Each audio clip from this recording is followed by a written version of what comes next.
Hello, everybody. Good morning. Gautam ji, Gaurav ji, Anurag bhai, Aditya, Kapil, Harsh, and Yash.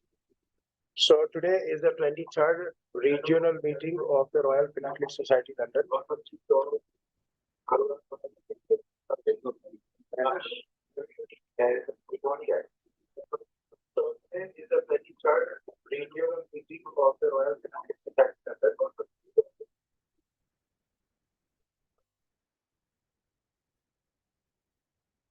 Little technical problem, but that's it. And we are going to start the meeting now. And without any further delay and any further formality, I am inviting Mr. Harsh Gupta, who is our first speaker of the day today. And he is going to talk on the half Anna lithograph issue of India. And Rudrak's collection, before I hand it over to Harsh, I would like to say that Rudrak's collection is not just a collection, it is a collection of many collections. So, in the history of Indian philately, if we go through the big shots, all the C.D. Desai or Dr. Bhagwasa or Mr. Shroff or Sita Bateja and many legends like Dawson and all the people, they they were they did the study on specific subjects and obviously on the multiple subjects as well. But the up to extended versatility, what I have observed in hers is, I think, very surprising and at this stage. So I have requested, and I'm glad that I was able to convince him to do the presentation. So this is the first presentation, a proper presentation he is doing today, and I'm very much thankful to Harsh in advance. I'm thanking you. So now onwards, he is going to present the series. So this is the first part, half Anna, and then one Anna is coming up. Gautamji, you will be very happy when you will have the one Anna. We have seen your one Anna, and here he also has one Anna, and then two Annas, and after that, four Annas. So this is the series. So today is the very important day, is the beginning of the Rudrak's presentation series. Today is the first episode and it will go eventually. So without any delay, Harsh, straight away, it's over to you. Thank you. And so you are going to, and why we don't have this Anurag on our display? So how do I do that? Just go to your display. Can I just mute for the second?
So, Harsh, So- over to you.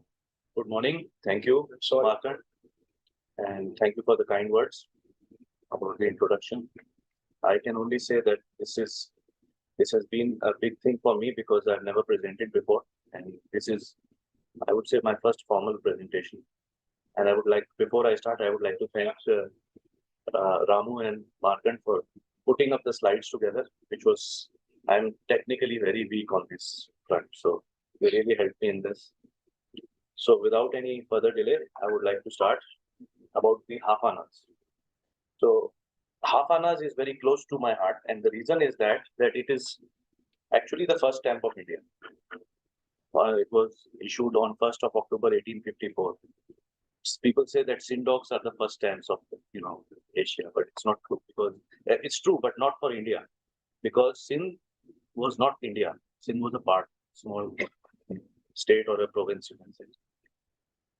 This stamp, the half anna, when it came out, it was meant for the public at large, all over across the realms of the company Bahadur. So the most interesting part about half anna is that uh, the stamp was meant for inland postage. It was not. It was not initially planned for sending it to for posts going to England or things like that, because the rates were such. The half anna rate was a 1/4 tola rate was there, and you could put one stamp and you're done. So half anna, when it came out, it was not only a stamp; it was a new beginning. People were taught what is the stamp, how to use it, where to put it, and what it actually meant. So, if we can change the slides, you just tell me the next slide. So there were 3 dies that were done, and here you see the die 1, die 2, and die 3. Different times they were made. I will not go into the details of the printing technology. They have been covered in many presentations, and I would not do justice to it with Mr. Rocky sitting here. So I will skip that part. But these were made in India by a gentleman who engraved the stone Munuruddin, and then with the printing, lithograph printing, they made this with the stones. So before this, some essays were also made, which is not a part of this presentation. We had the lion and palm tree. We had essays made in England by Taylor, who proposed designs. The half anna stamp was first made in black color, first time, and it was rejected because it was difficult to identify whether the stamp is being used or not used, because they were cancelling also with black.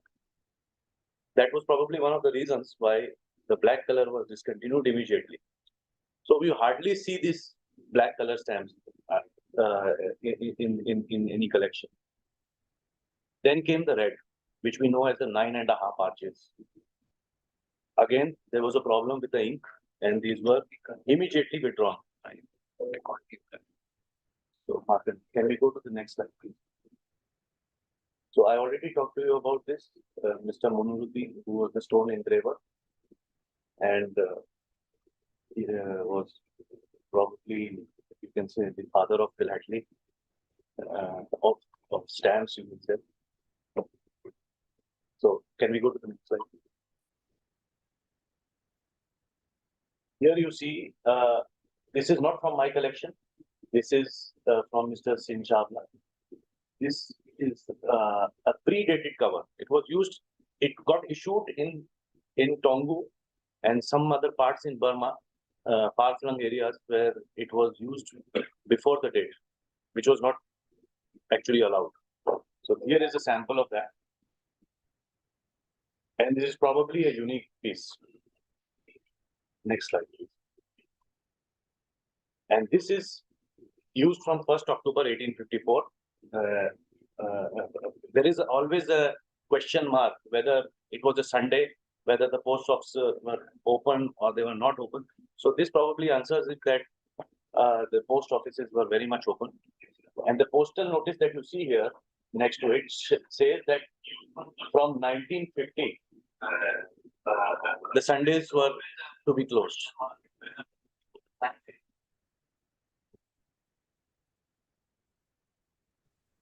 So, next slide. And the three dies, the corner ornaments at the top are very important because it's easy to identify the dies from there. Very, very clear, all three. But the third one is very, very easiest. It is the to identify because of the W mark you see on the ground in the front and the band. It's a clear white band. So those things you can just, it takes 1 second to identify a die piece.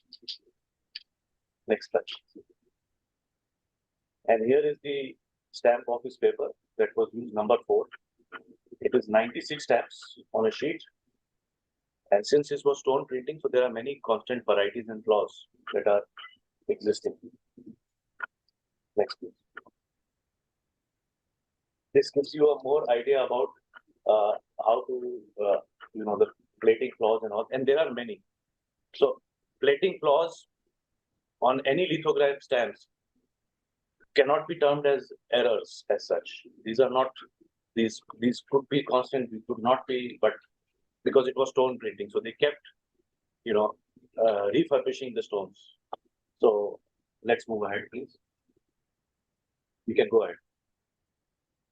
Now the main part of the presentation starts.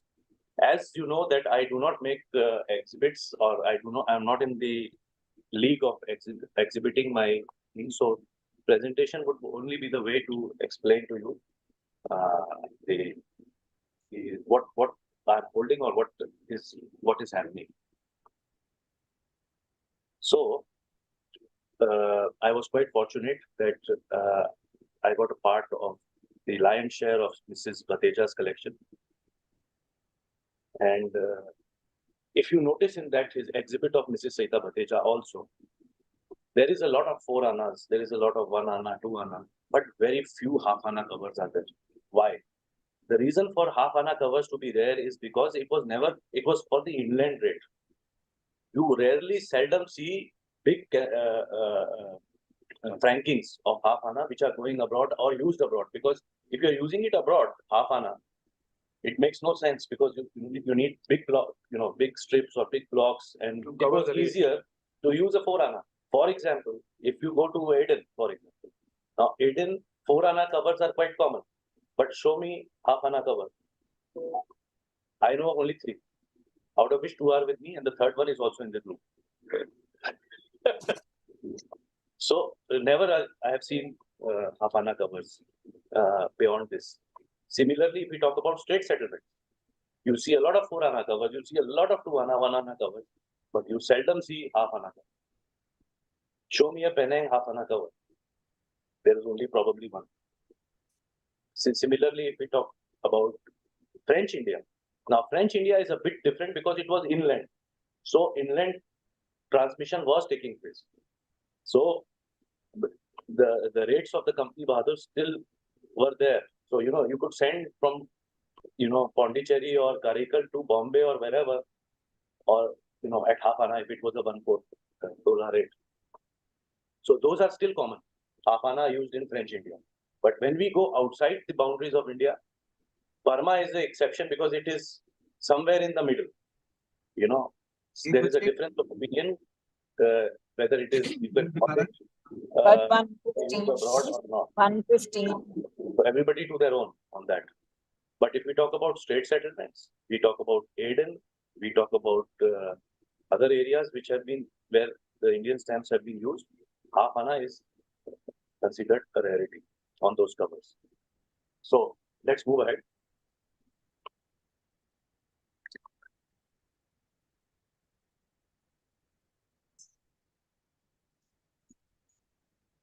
Now, this is the very interesting postal notice of which is a part. Now, all the images that you will see are from my collection. This is the postal notice in Bengali. Now, Bengali was used because it was meant for the masses. And Bengal being the epicenter of the British Empire, Company Bahadur's Raj. So, this was published in Bengal. Now, if I have the translation of this with me. And anybody interested, it is quite an interesting reading. This notice is, I have the notices for each and every stamp that was issued. This notice is particularly different because it's not only talking about the stamp, it is talking about a new form of communication. So, like a child, a person has been explained how to use a stamp. Just like a child, where to use the stamp. They made a diagram, and on that diagram they showed on the top right corner the Markand. Can you please move this, please?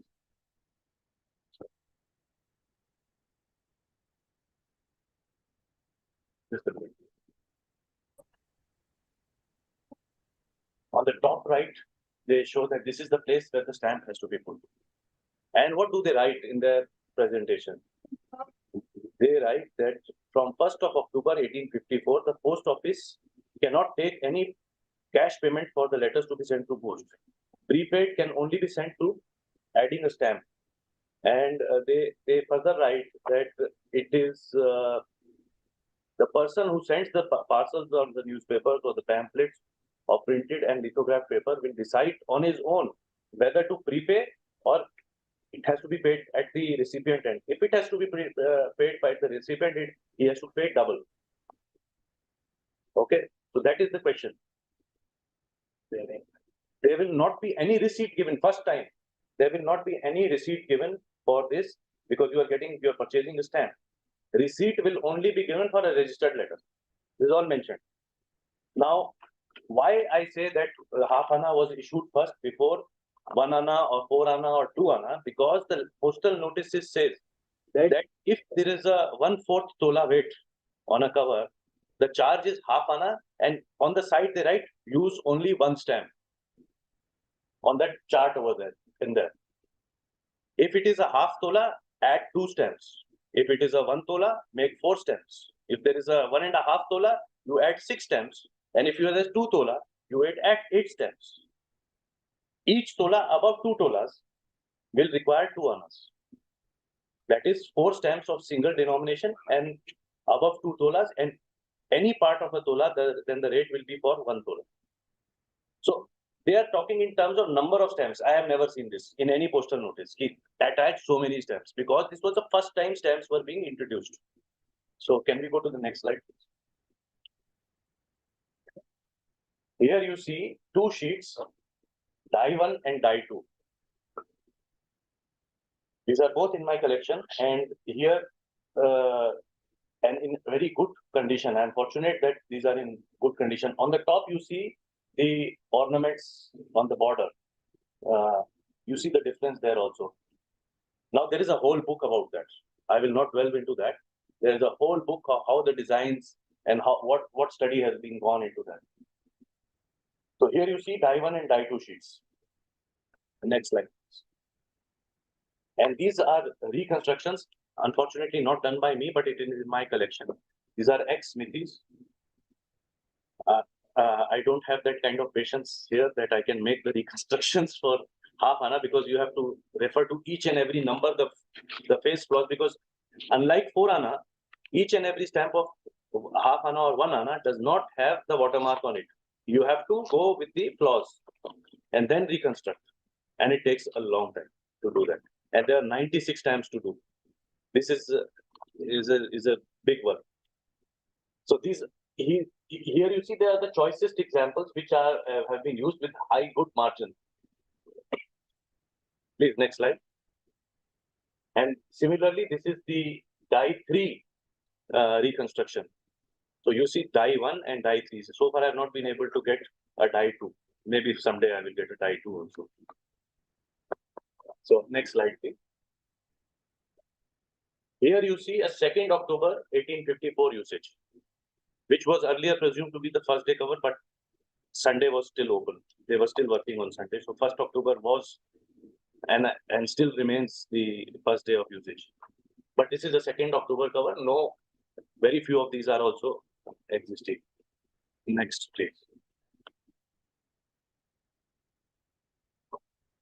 Now, as I told you, that These stamps were meant for India, used to be for inland transmission, but they have been used outside India also. Now you see here is a Persian Field Force 131 cancellation, a beautiful cover, ex-Dr. Soli contractor. And this cover, half Anna is, I would say, you see, I have seen 5 or 6 covers of 4 Anna of 131, but 1 or 2 only of half Anna. So this is,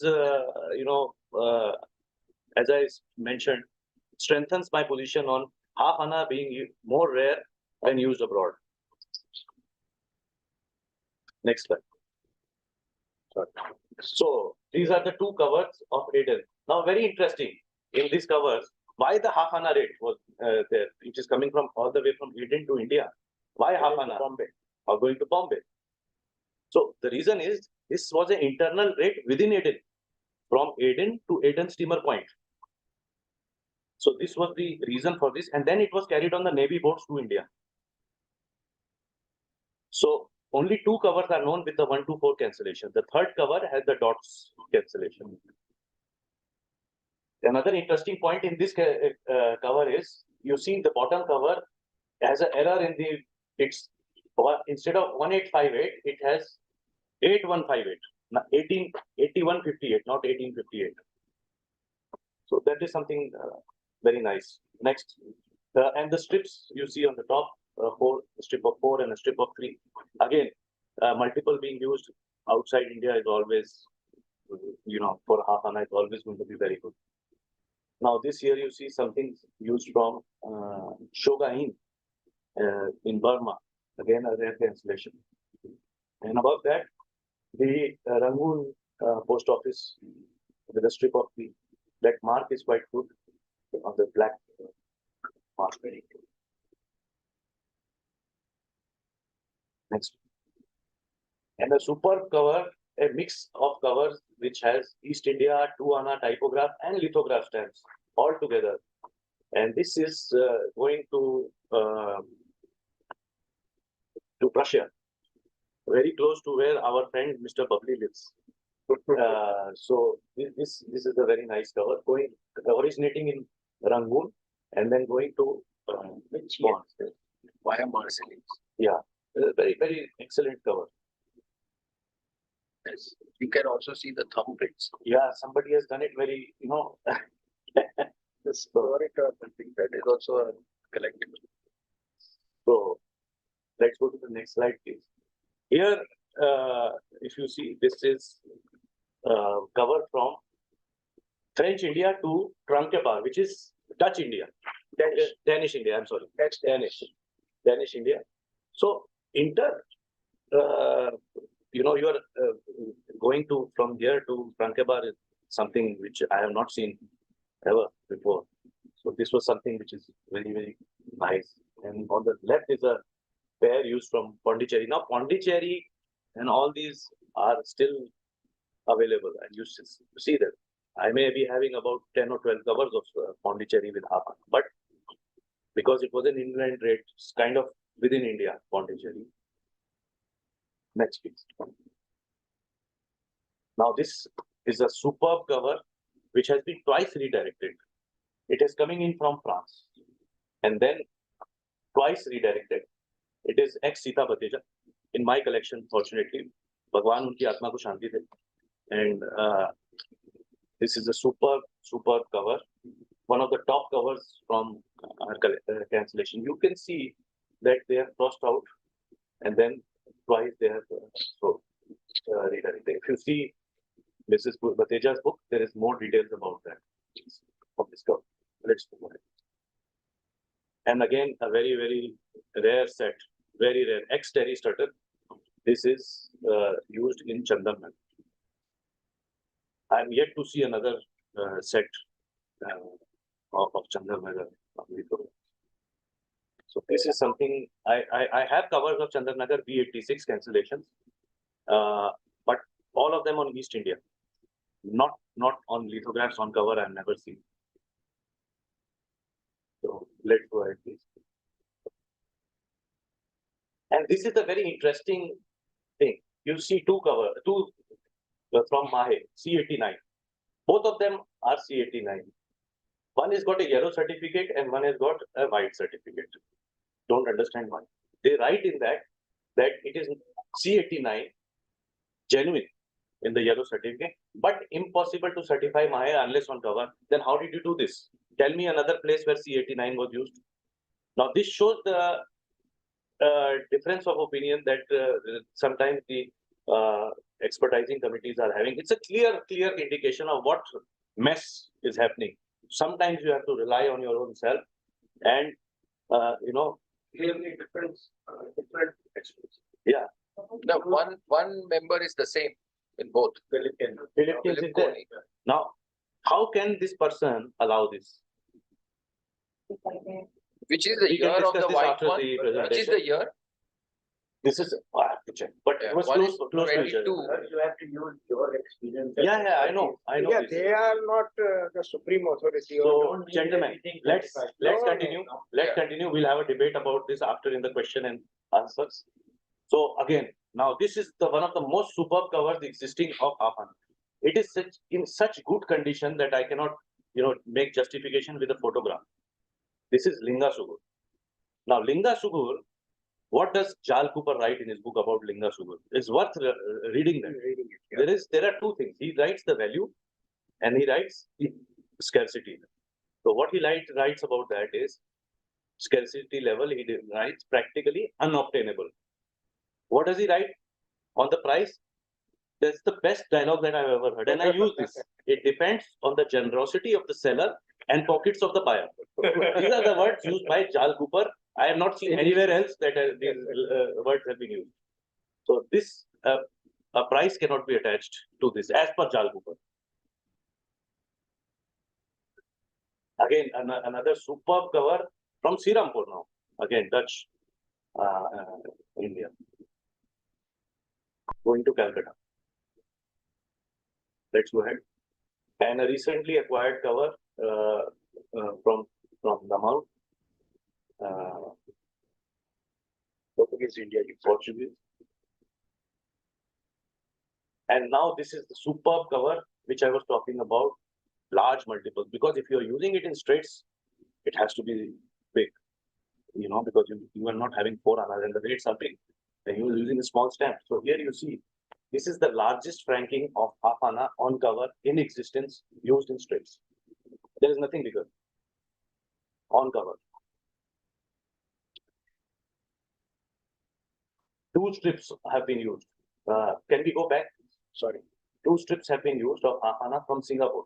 The largest recorded franking of 1854 issue value of this value in the straights. Let's go ahead. And it's going to Canton. It's going to Canton. China. So a good destination also. Please, let's go ahead. Now you see on the top, strip used in Karaikal. C147. And below that is the masterpiece. The most rarest cancellation of India used abroad as per me, B109, Malacca. There were 3 strips in existence. All 3 are now with me. I'm happy to inform. This is first, second, and third strip. All of them are beautiful. One of the strips shows the corner ornament, the one in the middle. Yeah, bottom left. Bottom left, and this is all, and one of them is on piece, the bottom one. So these all 3 strips of 4. This is the largest franking existing of B109. And all 3 are here. Let's go ahead. Again, this is a nice destination. Half anna being used to Bushire. Okay, you see 4 anna pairs and things going to Bushire. Now, why is Bushire important? In this time, there was a war going on there. It was a war-like situation. And there are very few postal communication lines were not in a good shape in that part of the world. So this going there is with just a half anna, probably privately carried or something. This is a very nice one. Next. And this is the up first train. Going to Srirampur. Going to Srirampur. Again, a very nice cover going to Serampur. That's another incoming from England, redirected in India with a pair of half-ana going to the 3rd Bengal Light Cavalry. Their boxings are also 1854. Yeah, GB embossed issue. 1854. Yeah. And this is a very nice cover. We saw the redirection coming from outside to India and then half-ana stamps being applied. Now this is a redirection within India. I have not seen too many covers like this. Probably this is the only one that I have seen where the redirection has been done inside India and added a stamp on it. And this is the East India combination with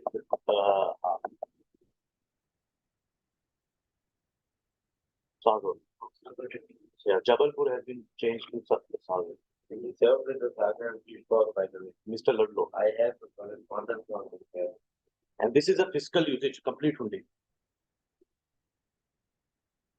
I'm happy to tell you that I have all the 4 values on this fiscal usage, and it's something very interesting. And then we have colored cancellations, blue, green, brown, different cancellation. And then on the right, you see the type 3 cancellation, very famous type 3 cancellation, the wavy lines. And this one is in green color, type 3. And the large dots and blue cancellations, which is 4th October 1854, used from Camping. Next one. And now I have 3 of such covers which are showing wrong dates.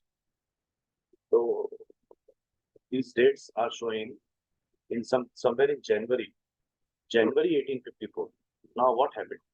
Why it is in January 1854? Because sometimes when you use your checkbooks and you write a check and the year has just changed, you tend to still continue writing 2022 instead of 2023.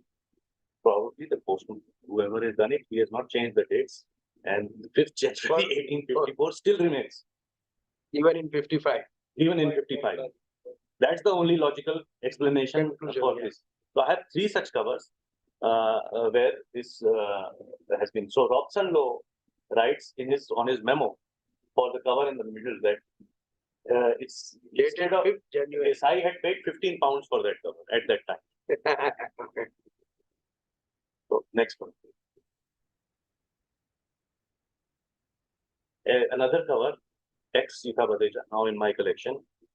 I am happy to inform you that all the half-ana covers I got from that collection. And this cover is a very nice one because it has, it is incoming from Melbourne. And then the stamps have been applied. It has the Calcutta ship letter also incoming, and then these strips have been added. So very, very nice cover. The long time back in Stanley Gibbons, I saw an ad of Stamp Bay, which was saying that this is the only known cover incoming from Australia. Well, now it's a little bit different. So this is a nice cover coming in from Australia. But that had Australian stamps, this one. So, let's go ahead. And now you see the worn die on the bottom left. And then there is this Chignon retouch right on the top. And the best part is this unused die 3 block of 12. Now this one is the largest block that is known in private hands. Okay, maybe the Queen would be having a sheet, I'm sure. But I don't think so. I'm not sure, but this is it has each and every stamp as a retouch. It's a superb ex-Hammond and guys. Really, really a beauty, masterpiece item of my collection. It is one of the great rarity in the whole first issue series, I would say. And in good condition. So, now you see the largest block on piece used in the Straits. B172.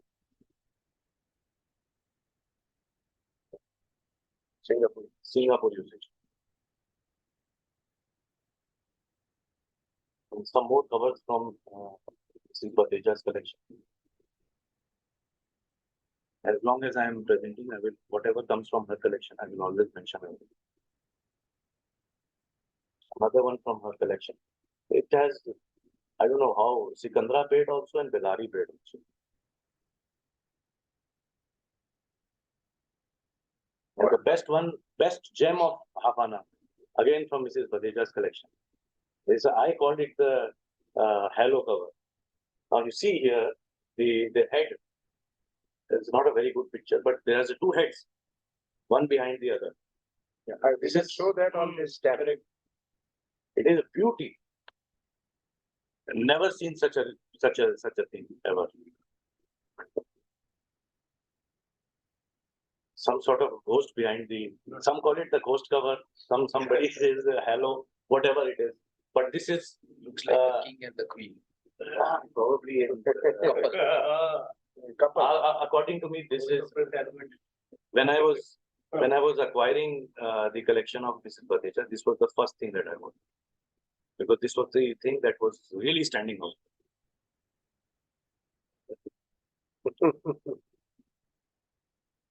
So, gentlemen, this is that I have to show, to tell you about Hafana. And hopefully it still remains a very, very dynamic collection. I am adding a lot of new, as we speak, a lot of new things are coming in. There is the earliest known usage of Hafana from Nepal, which will be joining my collection very soon. I don't display it at the time I don't have it in my hands. And some more unique items are there on the cards. So, thank you so much for your hearing. Amazing. So, if there are any questions, I'm ready to take.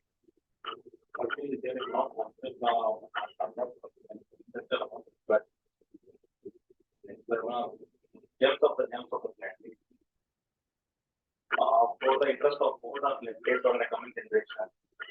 Just think over it, put up one of these, scan it and put up on the website or make them at your own website. Sir, I would have done it. You would have not asked me. But do you know what happens after that? What happens after that? We are living in India. There is a law here. So you cannot export it now. Yeah, but if the young man here wants to export it, then what happens?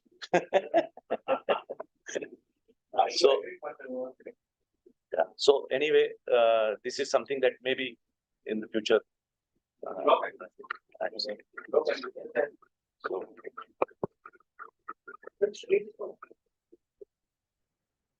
Anyway, so I hope. Any questions, Markand? If you have anything, please feel free. And we were talking about the certification, right? The presentation At that time. itself is a speechless, you know.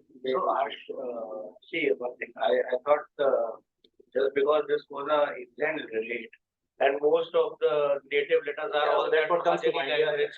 So, and you have quite all the curves which are addressed in English.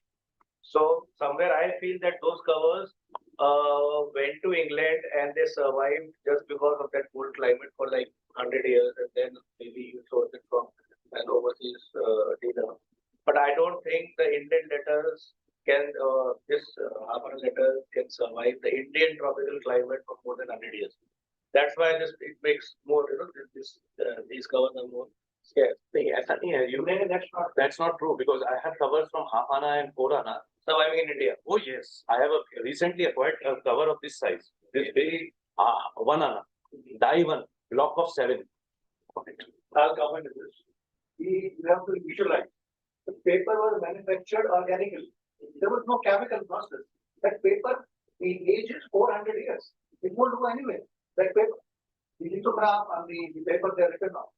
Except when you write in black ink, that is problematic. Yeah. That has the silver and corrodes the paper. Sometimes you see these places where they have written by hand, those have corrosion. Otherwise, it's okay. This is 400 years. Yeah. Now, if Like you had one cover in which that Bombay part was completely gone out. when we do the series of presentation, when we do the 1 Ana, when we do the 4 Ana and 2 Ana, you will see these covers which have been used also in India. Because in Store there, India for because in 4 Ana, inland usage becomes more Yeah. scale. Exactly. So basically you are collecting both postal history and traditional. That's the big question. What else is collecting? Yeah. No, the presentation was a mix of both. Yeah, the reason for this half Ana, which is why it is very close to my heart, because 4 Ana being the first bicolored stamp and all, 2 Ana typograph, all been very much covered. Half Ana rarities, when you think about half Ana or you think about a native cover, okay? That you don't think about covers like this. That's what comes to your mind. So half Ana goes beyond native covers, right? And when it goes beyond native covers, it becomes very rare.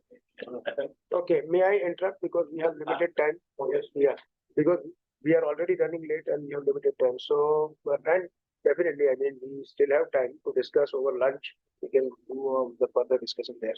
So, Anurag, can you please start your presentation now? Yeah, wherever you want to sit. If you want to sit there, I'll focus the camera on you. Question after that. The field force thing. Iran introduced their stamps 1870. Come in the center. You're right. Iran people put all Same thing for Nepal also. Nepal. State settlement like Singapore की पहला stamp था, Malaysia के पहला stamp था, but Iran के पहला stamp. Sorry, please put. Good morning, everyone. So I'm speechless after going through all the presentation which Harsh has presented here. So thank you so much for showing all these wonderful things from the presentation. Going forward to this particular topic of money order advices before 1880. Why I chose this particular topic to present here is because this particular topic has not been it is not directly related to the postal systems of India. It is a mix of financials, the Treasury Department, as well as the Postal Department.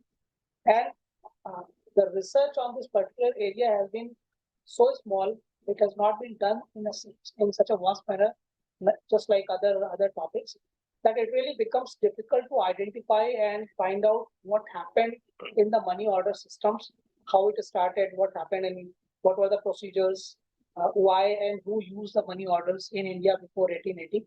So I'll try to open up some of the hidden aspects of this particular area, and using this presentation, I'll also share some of just because the surviving number of material for this particular topic are really low, really small.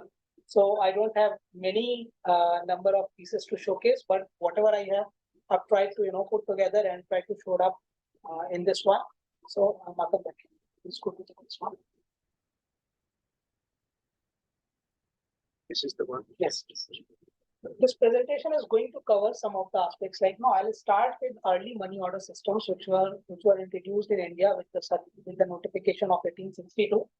And from there, I'll be talking about when the introduction was made. Just a bit of I think slides are not coming up in YouTube.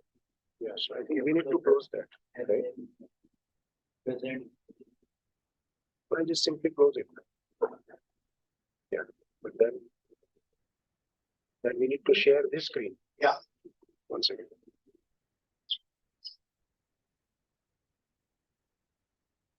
All right.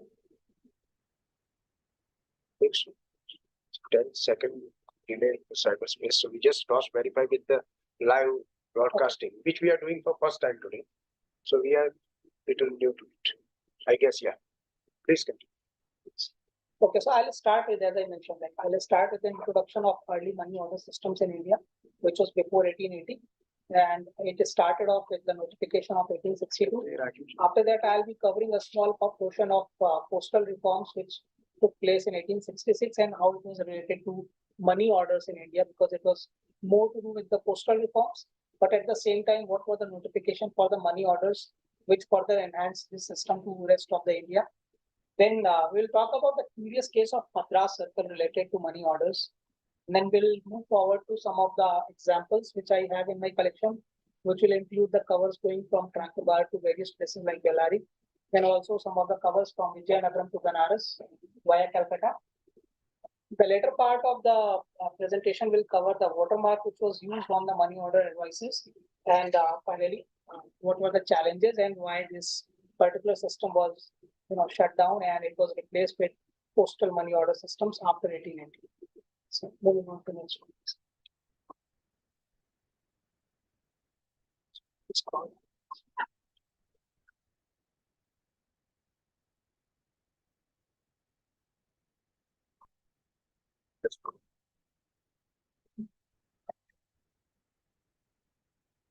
Too much of text. Why? Because again, it is this particular topic has been researched based on the archives which I received from the National Archives of India. No particular hope or any documents have been prepared for this one. So this story started off with a notification from the Audit Department of Auditor General on the 1st May of 1861 in the Calcutta Gazette, where the audit team, they mentioned that the public in general is facing trouble and they are not having a right mechanism to transfer the funds from one place to another in India, and that is more dependent on hundi system which was prevailing at that point of time in India. They recommended that we should come forward with some mechanism where we can transfer the funds using some systemized mechanism instead of using the currency. If there is a possibility of using the postal money order as it is in UK, so if we can implement the same system in India, that would be really good. And that was the audit note. That audit note was taken in view of Secretary to the Government of India for the Financial Department, and so they issued a memorandum after reading this particular notification in the Calcutta Gazette. They issued a memorandum with the number of 1564, which was dated 17th August 1861. And they showed why there is an apprehension about using the paper money for transfer of funds, because that time it was really difficult to transfer the money using the post offices or using the letters. They, it was actually, this notification was issued by W. Gray, who was the Secretary to the Government of India in the Financial Department at that point of time. He wrote in his memorandum that while registered letters are also secure, but these are not so secure in this country that we can rely on postal authorities to transfer the currency in its original format from one place to another. So they had the apprehension of using the paper money. Then he showed the intent and recommendation for using the money order system just like it is prevailing in the United Kingdom at that point of time. He further mentioned that how the rates can be charged. So he suggested certain rates for implementation in India. And then he also wrote one particular note. He was very particular about this thing, that to start this particular system, we should rely more on the Treasury or the Financial Department instead of the Postal Department, instead of the post offices. There were certain reasons, because he mentioned that all kind of treasury work and the money exchanges, those things can be managed by the treasuries instead of post offices, and that would be better. This note was sent to the Accountant General to the Government of India, which was duly acknowledged by the Accountant General, and he further continued the conversation. And in his reply on the 16th of September 1861, he wrote back to Secretary of Government of India for the Financial Department that he acknowledges the problem of paper money transfer. He also acknowledges that the introduction of the money order system will be a great advantage to the country. He also acknowledged that utilizing the district treasury offices will be a better option instead of the post offices. So things were moving in the positive direction in this regard. After further communication between these two departments and some of the authorities back in United Kingdom, they finally got a notification in the February of 1862, January of 1862, that we should implement the money order system in the shortest time period, and also the instruction was given to frame the set of rules in terms of how the money orders will be used in the country. So that was the point where this correspondence took place between these two authorities, and the decision was made to implement the money orders in India. So these some of the details I have taken from the National Archives of India. Otherwise, these examples or the details were not available anywhere else. So this is the original letter which was sent from the Accountant General's office to the Secretary of Government of India in the Financial Department, and he has added the memorandum note, which is also added in the archives of Abhilekh Patel, which is available. Can you please move on to the next one? Sure. Finally, on the February 1st, 1862, the order was issued to setting up the money order office in the lower provinces of Bengal.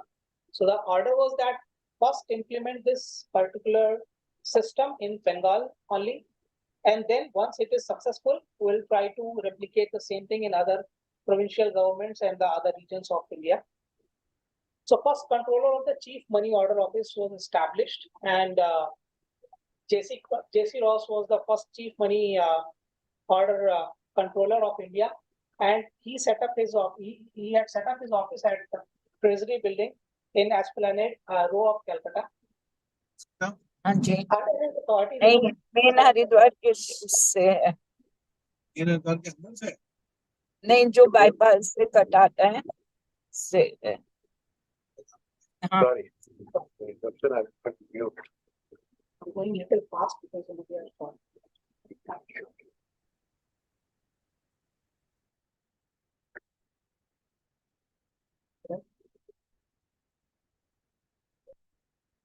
Hugh Sandeman, who was the civil paymaster in the Treasury office, he was given the job and he was given the responsibility to define and frame the set of rules in terms of how the money order system will work. So he drafted a detailed rule set of money orders. He advised how the money order agents will be appointed in the Bengal region, and how the money order offices will be established in different offices of the district treasury offices of Bengal region, and how the money order agents will be performing their duties in transferring the funds from one place to another. So initially, it was clear that money order business will be performed by the authorized and appointed provincial agents who were having their offices in the district treasury departments. And then apart from that, they will have very detailed accounting system. So this accounting system started from the district treasury office of money order, where they were keeping the entire details of the money orders which were sent from the district treasury office, and then it was sent to the chief money order office of that particular region, where the details of money order was recorded in different patterns, which were ranging from pattern A to pattern H, which is in detailed description available in the book, which was published at that point itself by the Hugh Sandeman, with the name of Description of Money Order Systems with the Rules for the Guidance of Money Order Agents by Hugh Sandeman, Civil Paymaster. So this 1862 book had detailed description of how the entire accounting system will be managed. The duties were assigned to the money order agents, to the examiner, to the credit check clerk, to the abstract clerk, and the debit clerk. So, please move. So all these designations are part of the postal system as per the establishment No. Till this point of time, like before 1880, there was nothing about the postal system. There was only a small portion of the postal system which was where they collaborated. So the duties which were assigned, like the money order agent was supposed to issue the money orders advices to the general public for transfer of the funds. So he wrote about the details about to whom to send, who is sending, and all those details. Then he recorded the details of the money order in the pattern A register, which was called as the money order register. Then his duty was to send all those that one particular day's transaction to the civil to the chief paymaster's office of that particular province, and there they used to have the credit clerk who used to check that all details are correct. Then it went to the abstract clerk. whose responsibility was to double check that everything has been correctly mentioned. And finally, to the debit clerk that the payment has been successfully paid and all the records are properly matching with the description of the money order.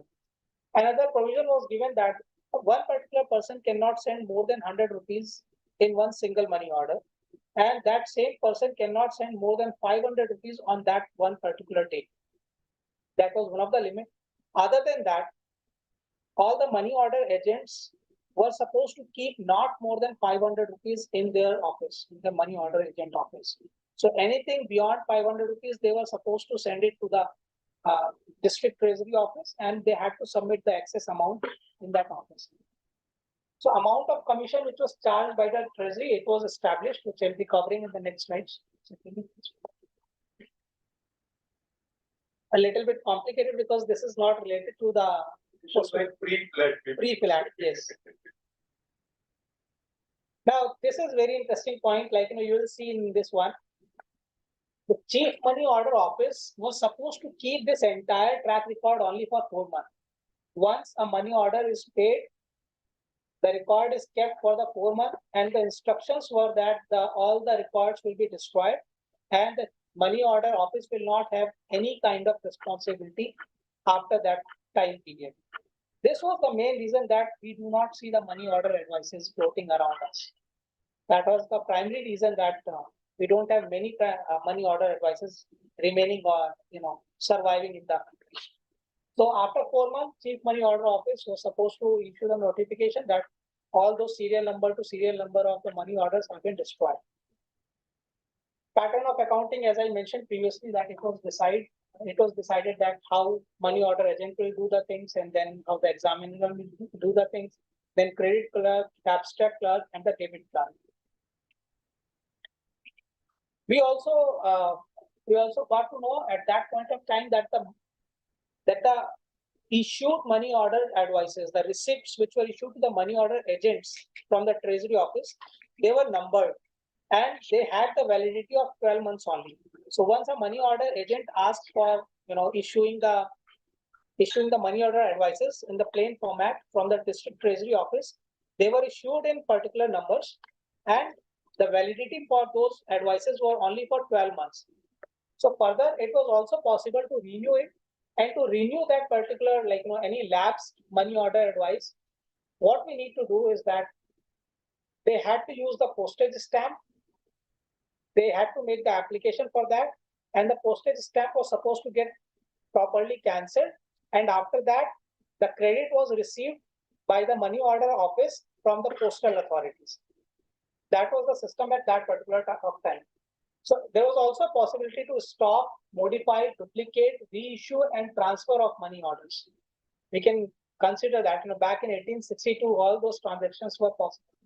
To stop the money order, to transfer the money order, to modify the money order, and to reissue the money order. The charges were defined as up to rupees.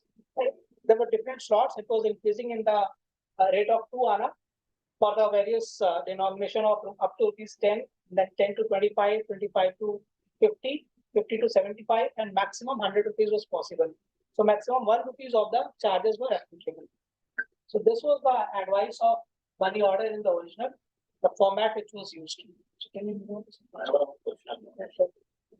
Since we are talking about time before 1988, and I suppose that there is no communication.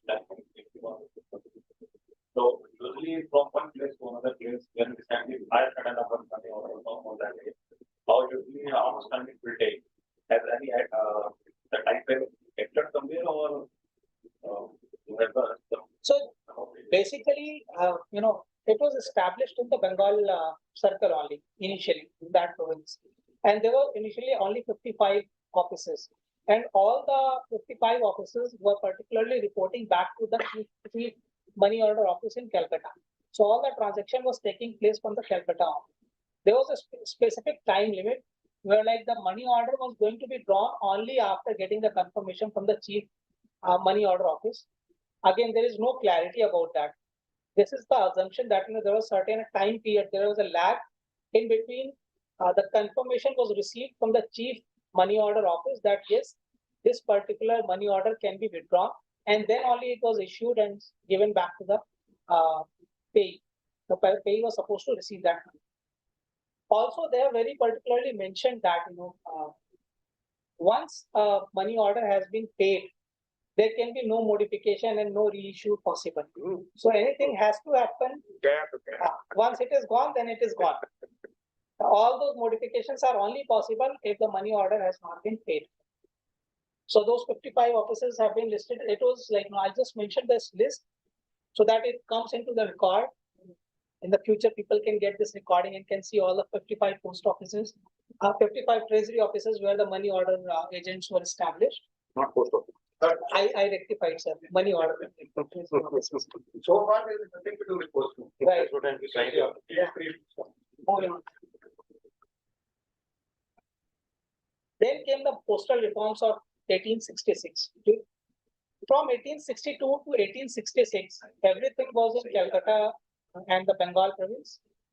It was being done by the financial department, and it was being taken care by the treasury offices to issue the money order, dispatch the money order, and to pay the money orders. Then later on came the postal reforms of 1866. At that point of time, it was decided that along with the postal reforms, we should also try, the financial department gave their input that we should try and extend the service to the rest of the India as well, which includes other provincial government, other provinces as well. Next. Now I'm combining two things here. One is like when the postal reforms of 1866 came through, it was the Post Office Act of number 14, where like certain problems and the deficiencies of the postal system were rectified. It was mentioned that as we all know that during the 1866 reform, it was decided that for all the official correspondences, there will be particular stamps which are overprinted service, and those stamps were overprinted either with the service or with the service postage. So later on, those overprinted stamps were distributed across the India, and all of this, those sudden changes which were implemented for the service postages. Due to this, the shortfall of the stamps happened. So to overcome that shortage, they were like in the stock of bill and receipt bill of draft stamp which were available in the stock, and those were overprinted with the service postage, which is catalogued as 019 by the Stanley Gibbons. Why I mentioned this particular detail about this particular stamp is because those stamps were majorly distributed to the treasury offices to pass on to money order systems and money order agents so that they can dispatch the money order to various money order offices across the India. So you will find that these particular stamps were very much used in the Madras circle, because that was the place where most of the scarcity happened, and the bill of receipt were overprinted and immediately sent to the Madras circle, where you will find that service postage overprinted stamps have been used in most of the quantity.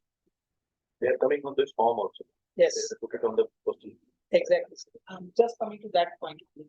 After this, it was also decided that it will be extended to other provinces that include NWP, Madras, and Bombay, and rest of the India also.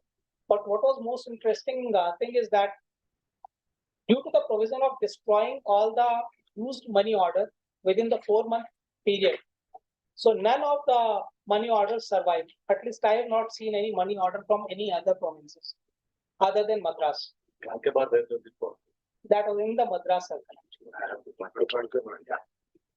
So moving on there, they also decided to start the foreign money order system, which was only for the countries of UK, Canada, Denmark, Germany, Italy, the Netherlands, and the Switzerland. And the value of the money order was revised from 100 rupees to 150 rupees, and maximum amount from 500 rupees to 600 rupees.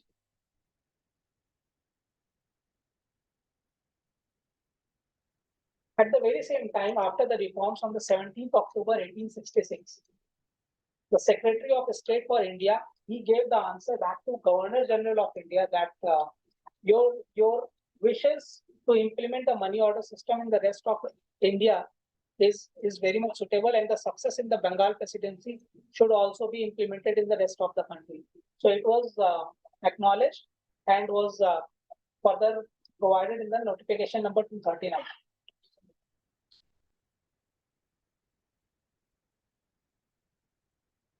As I mentioned, that there's a curious case of Madras Circle. So this next. When we look at those aspects, we know that there was a rule that the money orders had to be destroyed after 4 months. But when we look at some of the available instruments, these are always from the Madras Circle. Either these are from Vijayanagaram, either these are from Madras, either from Tranquebar, that kind of offices. I have a lot of them. I have seen which are out of. So that's what I would say it is important to identify if we have more money orders from other regions. So the curious case of Madras was another interesting point, that all those surviving covers are mostly from either 1869 or 1870. I will not call them covers, I would say. Money order advices. These are mostly from the 1869 or 70. So one particular year. So probably something happened. Those covers were not destroyed by the chief money order office of Madras, and somehow these got survived. So moving on to the next one.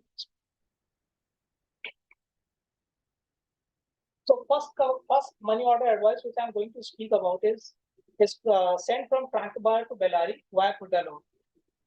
This money order advice had a particular details in the backside of the paper. It had the name of the payee, the sender, the name, as well as if the sender is an Indian or the receiver is an Indian. They also mentioned particular column of caste. So you have to mention the caste of that person, the amount which was being transferred, the seal of the issuing office, and seal of the paying office. So this particular advice was sent for amount ₹25, which was remitted on 26 February, and it was received on March 17, 1870 at Bellary. So this is the advice which gives the detail of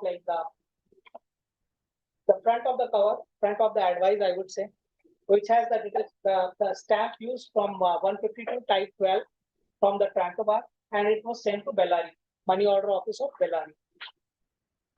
Why does it say Kudalur? It was went Going to. as a transit. Next one.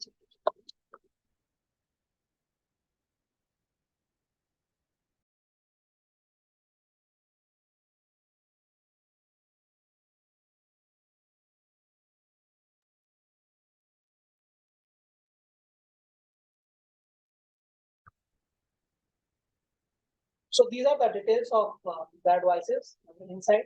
All the money order advices are same, but these have the details which were mentioned like this.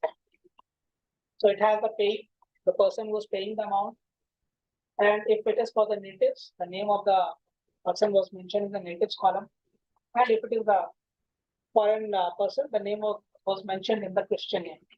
Then the stamp of paying office and the stamp of issuing office.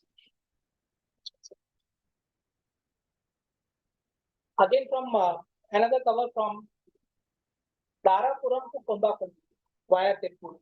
Another interesting cover. Similar format, same advices, so nothing different. But again, from the same time period, 1869-70, surviving from that particular period, having the similar format and from the same office.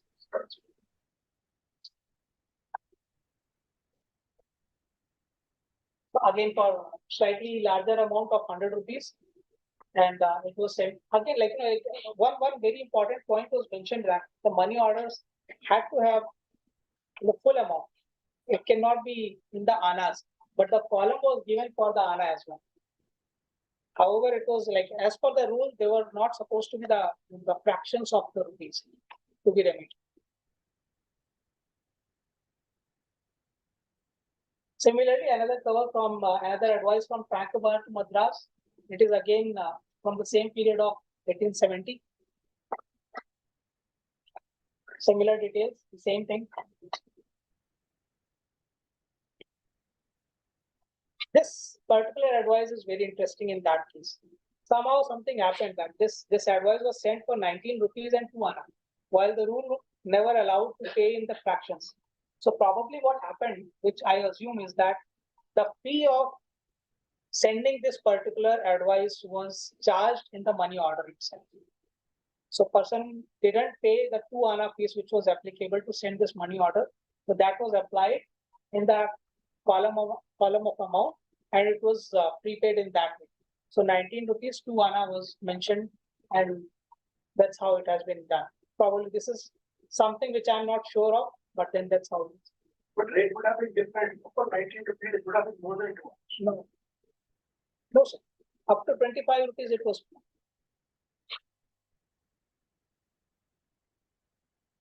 Finally, another interesting advice, which is having the Cooper type 6C cancellation on money order advice. It is from Vijayanagara.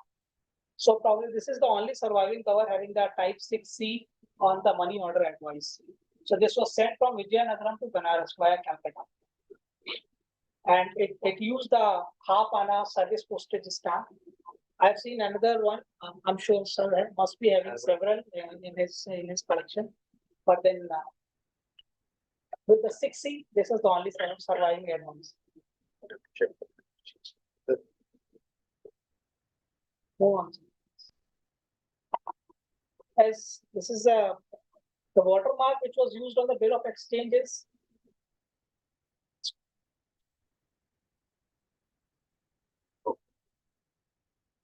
It has upper section of government, and then it is started with the bill of. It was a big sheet of the money order advice of 4, and that made the government of India bill of exchange. So the first part is covered here. The next part will be coming in the next one. Can you just move on to the next?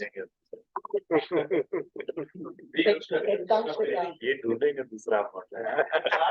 of India and exchange. Similarly, the same thing was applicated in the lower part of the sheet. Wow.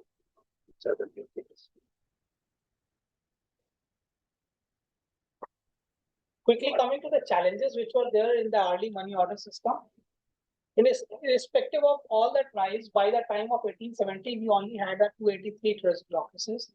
And by the time of 1879, maximum we could reach up to 324 offices. It was a very limited service at very limited places. So it didn't allow the public at large to use this particular service. Limitation was there to send not more than 150 rupees and more than 600 rupees for the same day. Foreign money order were again limited to very limited countries. In the last year of the pre-postal money order systems, total of 20,605 money orders were booked. So Montier, who was the Director General of Post in the 1878, he identified that there is a lack of service by the Treasury Department, the Financial Department. He also saw the opportunity to extend this service to the post offices, and he was able to convince the government at London that this particular operation should be transferred to post offices of India. And then he got the approval, and the entire money order system was transferred from Treasury Department to Post Office of India in the 1880s. And from there onwards, it was known as the postal money order system. Wow.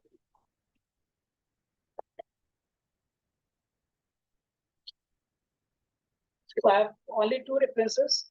One is from the National Archives of India. That is the source of all the information. And only have a very small note from Imperial Post Offices of British India by Sri Monilal Majumdar, Volume 1. So this is all about the money order advices from 1880. Slightly boring, but then with a very limited content. Not at all. So wonderful. And I saw the picture. I got the picture. I would have never saw it. Right for a book, small monograph.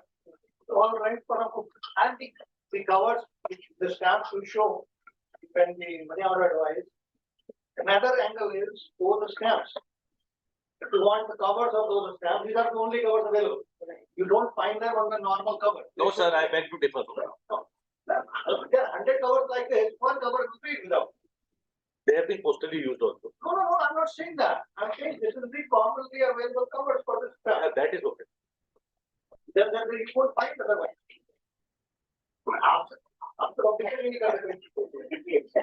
in general, Seagull and Spink, they record it like less than 10. And Spink particularly gives the number that the 7 such money order advices exist as of now. I have seen 5 of them. Of course, only one with the service postage stamp with the type 6C. I'm not going to claim that these are the final No, numbers. there are obviously. strips and blocks also Right. with this. So I understand. No, obviously. See, I'm giving the record from the various auction houses. Like they have mentioned that with the service postage stamps used on the money order advice, there are known 7 to 10 covers, but I don't believe so. There will be like Naturally more. yeah, naturally. Anyway, good discussion and wonderful presentation, Anurag. Lot to learn today, particularly the watermark and all the other informations you have shared with us today. That is really very interesting, and I'm sure everybody had enjoyed that. Thank you. So without any further delay, Mr. Jhingan, floor is yours. It's your turn now, and please go ahead and proceed with your aerograms. I need to. मेरा suggestion ये था हर्षी का last में था उसके बाद सारे पीछे रखे लेकिन ठीक है और मैं तो फिर भी इतने मॉडर्न में हूँ aerograph let us see Anurag, I might need your help just to put this thing in order. Sir मैं यहाँ ब्रिटिश इंडिया लाया बोर भी हो जाएंगे हमारे लोग फिर स्टेटस के साथ वाला I need to close. यहाँ से यहाँ से इसलिए नहीं कर रहा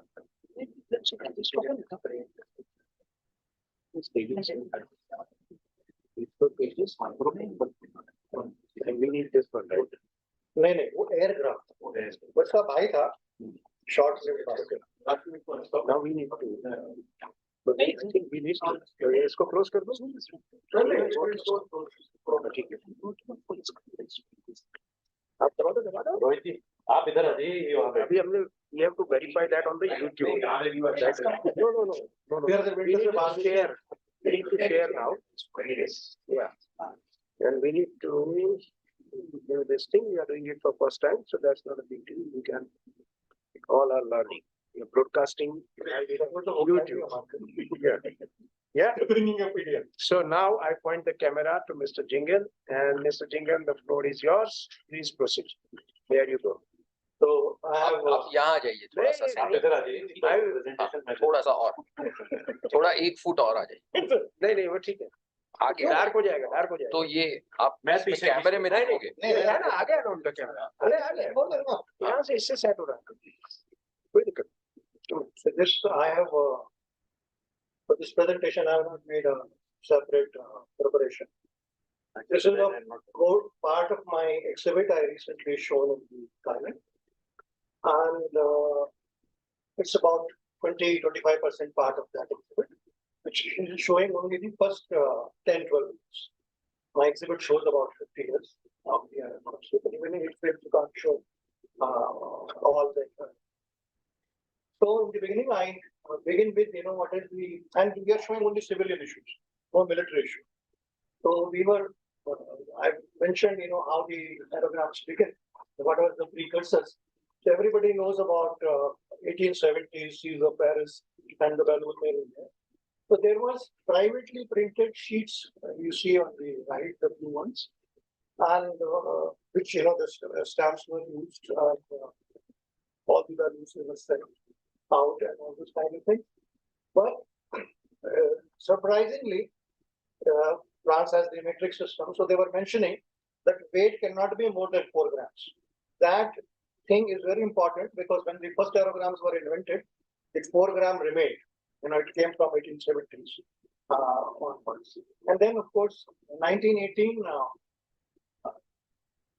British prisoners of war letters. There was a version of them which was carried by balloon and they were dispersed over the enemy lines. They were actually more like a propaganda kind of a thing. They were like they have captured German prisoners, writing home, British are taking very good care of me, food is very nice here, they are nice people and all that, and those ones. And they're difficult ones again. Then we have Columbia airline, which which was a private company. Even the airmail was carried by them, and the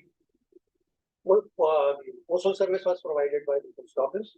So it was a combination. You have to use a stamp of the airmail from the private company. You have to use a postal stamp. But they brought out an aerogram, and those aerograms were again not for the public usage, but they were like a precursors. And Mexico came out with the first aerograms again. In 1929, 1930, Guatemala came, and 1932, Thailand for KLM separate aerogram, for Air Orient, which is Air France, a separate aerogram. In 1933, so the Douglas Gumlick, he was an officer of Indian Civil Service. He joined, we have to claim that. So he was an hour paid. And when he went to, and he was working for Telegraph, Indo-European Telegraph. He went to Mesopotamia, which was later called Iraq. And he developed this aerogram. His idea was, 1933, his idea was that I should be able to take the airmail at the surface mail rates. Absolutely at surface mail rates. And then he said it has to be lightweight, so more things can go in. So we don't want to charge. He came out with this aerogram, which is considered was first aerogram, but it was not accepted by the rate part was not accepted by the Iraqi government. He was the chief of the postal service for Iraq. He was chief of the civil aviation of the Iraq, but he didn't take a agree. So they said you have to put at least 3 more fill stamps on it. 15 fills. At least 3 more fills. So if you all use examples, you see basically will be with additional. And then again, after 33 also, this was also common. 33 was the same time when Aerogrammes was also invented. Then again, nobody used it. And when the Second World War happened, the British forces, they wanted to use, they wanted to provide this facility to the soldiers in the field to stay in touch with their home for moral boosting and everything. And the aeroplanes were few, the armaments and everything, and the troops had to be carried. So there was a stress on the payload. So they wanted something lightweight, and then they adopted this Iraq model to be used. The British forces used it for the troops. So this was the first one they introduced in the month of I think March 1st. So they introduced the system of the aerogram for the military, and it had the Great Britain pre-printed on it because all mail was going there. The soldiers were writing back, but as was the same, there were Indian post offices also there, but this had an Indian stamp usage, and it was sent to, yeah. Next. Then, when 1st March they introduced this, then they introduced slowly to other countries, and India ka number aaya hai August 12, 1940. So they said from the troops, you can send mail to India. Only that the first letter said only from Sudan. This is a letter from Egypt, and that proposal notice saying that circular saying that the rate was 3 hours, and of course it has less than that. But the beauty is there is a circular saying that if it is a short call, we are not supposed to charge the soldiers. Nothing. Then in 1942, another airmail was issued, which was to be for the mail from India to troops, and that was an additional rate, 400. And here the book by the Proud, book by the O.R.J. Lee, and other Philatelic literature, nowhere they say what was that forms. Everybody says that we don't know what was the forms before 42. So this was my discovery that if you see, this is the aerogram, and this is the, I have put the light behind it. It says the fixed 3 hours Indian stamp here. And this was the first forms, which was a new story. I'm trying to zoom it, but it is not happening. And then these were the raw media, and official mail is very, very scarce on this meeting. Yeah. So out of this, finally we come to our exhibit, my main, which is civil Aerogrammes, and this is the circular from the civil Aerogrammes. Introduction of that to public. That was December 15, 1944, December 1, 1944. And from the exhibiting point of view, from the FIB definition, they don't consider formular letters as possession, unless until they are sold by the post office with the stamps affixed. This notice twice mentioned these forms cannot be sold without the stamp affixed. So that was the reason it is accepted as a postal stationery. These are very similar to the military aerograms, same printers and several printers. And the basic difference between those military aerograms and this was there, most of these were having watermarks, which military aerograms sometimes didn't. And these are the two printings I have shown. This is Saraswati Press, Calcutta. This is the first printing, and this is another printing. And the printing is mentioned, the press name, the order number, the date, and the quantity printed.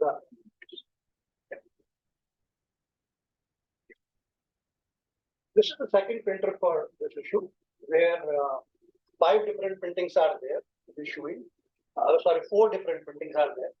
This is one printing, but there are 2 kind of a variety, where one is the imprint is on the bottom of the salvage and it is on the side of the salvage. So this is the variety of that. Next. Yeah. So yeah, I'm showing unusual usages here. These letters could not. The service was available only to British Empire. Not all the countries of British Empire. Slowly to all British Empire. But there it is going to the Sweden. It is going to the Norway, and this is 6 annas rate, I understand. But this is 12 annas. I think he was paying somehow you take it. It is not even a letter rate. Letter rate was even more. So this is a strange kind of situation, and both have the Kuwaiti markings, which is another nice thing to see. But how they have gone is, and they were not bought. This is used abroad in Kuwait. This is a very new discovery. There is nothing known from Kuwait on aerograms before this. This is like few months old discovery. And Bahrain, of course, was known again. These are known like, if you see the quantity, there's like 2 known, 3 known, is that kind of a thing. But this is used as a military letter I'm showing. I'm showing a very late use of it.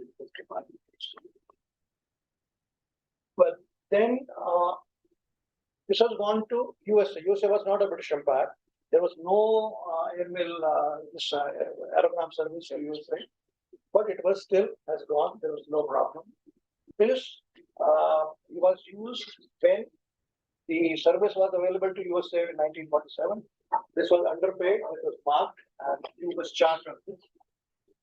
And this is the third.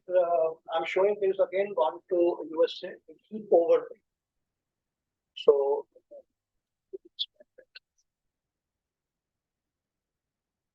and this again is correctly paid because 8 anna was the rate. And this again is interesting. It is registration. And when the aerograms were introduced, it was saying they cannot be registered. There can be no express delivery. They cannot be insured. Registration finally was opened by Government of India in 1954, and this is used in 1949 to US. Next. Yeah.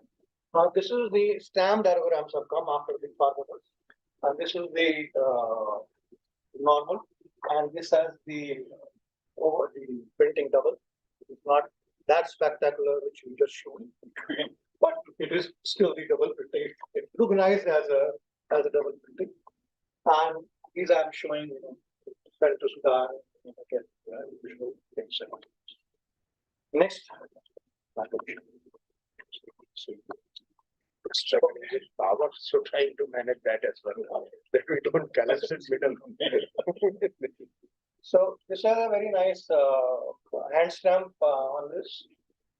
Airmail letter card service not available, forwarded by surface. So this is again, you say the service was opened in 1947, March 1st, and this has gone to in 45 and it's gone to there. So it was sent by surface mail. So this rubber stamp is there. This in 1946 there was no service, but it escaped detection. It has to have simply gone to the normal period I have and extension. was delivered there. This is a civil usage, but from a military post office. This is used abroad again in Kuwait, again as for discovery with the same correspondence. Kuwait Oil Company to England, their head office. And again, I'm showing a registered.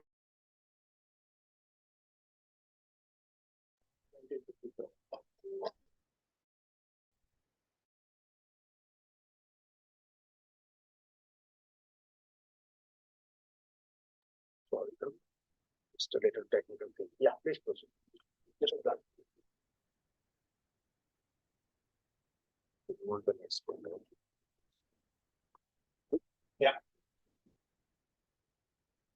So here another interesting thing happened. When civilians were writing to troops, they were normally paying 6 annas. When the troops were writing to civilians, they were paying 3 annas. Here, Camera is going. Take a minute, huh? 1 second.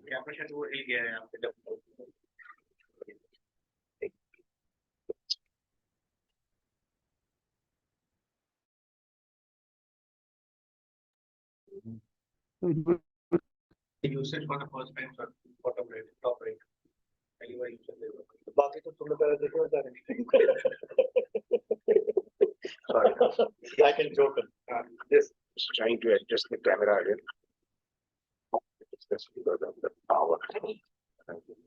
Yeah, please continue, sir. So this is a very interesting thing, as I was saying, that when troops were writing to the family in India, it was 4 annas rate, and family was writing back to it was 6 annas rate. They gave a discount. They said you can pay only 1.5 anna, and that rate came first.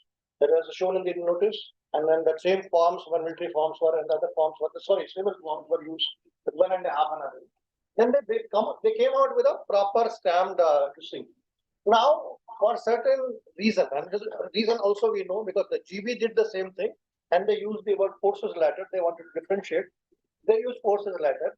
Nobody realized this is a form of civil usage. And for 2 years, it was, like the Director General kept on saying that, our staff is also telling people, it's not for you, this is for the military, but it was for the civil use only. So this is what I was trying to do. And this is, by great difficulty, of course, I have this one piece. I think 3 are known so far, totally. And one I have. Yeah. Next piece.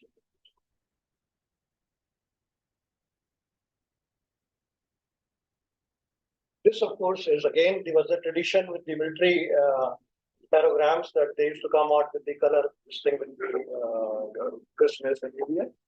So this was the stamped aerogram the first time they came out. Which will be first one on that next. So, yes. Then that was the first when the joysticks aerograms we were showing, they were in a different format that lasted only 9 months. Which has the smaller the side flap, not the full side flap. This is the newer one. And this was there till the end. And here in this, I have shown the paper thickness. This it is all different paper thickness from 6 mm to 10 mm. So this is again a new stick. Because earlier we have said thick paper kind of a thing, but then there are 5 different thicknesses there in the bottom.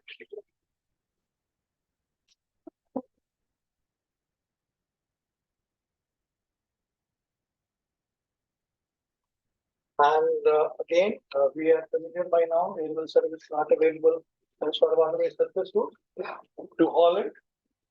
to Germany because we were not British Empire. And this is a underpaid mail again to Germany, which was taxed. Basically, it could not even go because the airmail letter was not there. But he has paid to as extra also for some reason, but still that doesn't make letter rate. So they charged him 85 cent times tax due as treating it as a letter and carried it. So there are different rules. Here they forwarded these two mail by surface route. Here they carried but charged due extra. This again could not go to French West Africa, Senegal, which is not British Empire, but it was not detected, happily delivered. This has gone to Chile, again, not British Empire. And again, France, it has gone without any harm. These are two crashes. The first one is a VOC crash in 1947 at Bahrain. And Portland. Yeah. And this is Air India crash of 1950. This is from the second recovery. There are many recoveries in this. So that's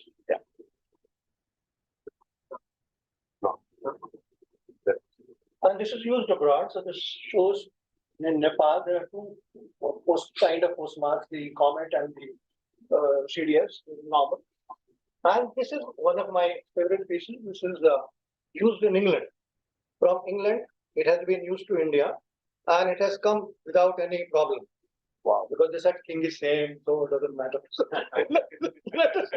it is a very interesting piece.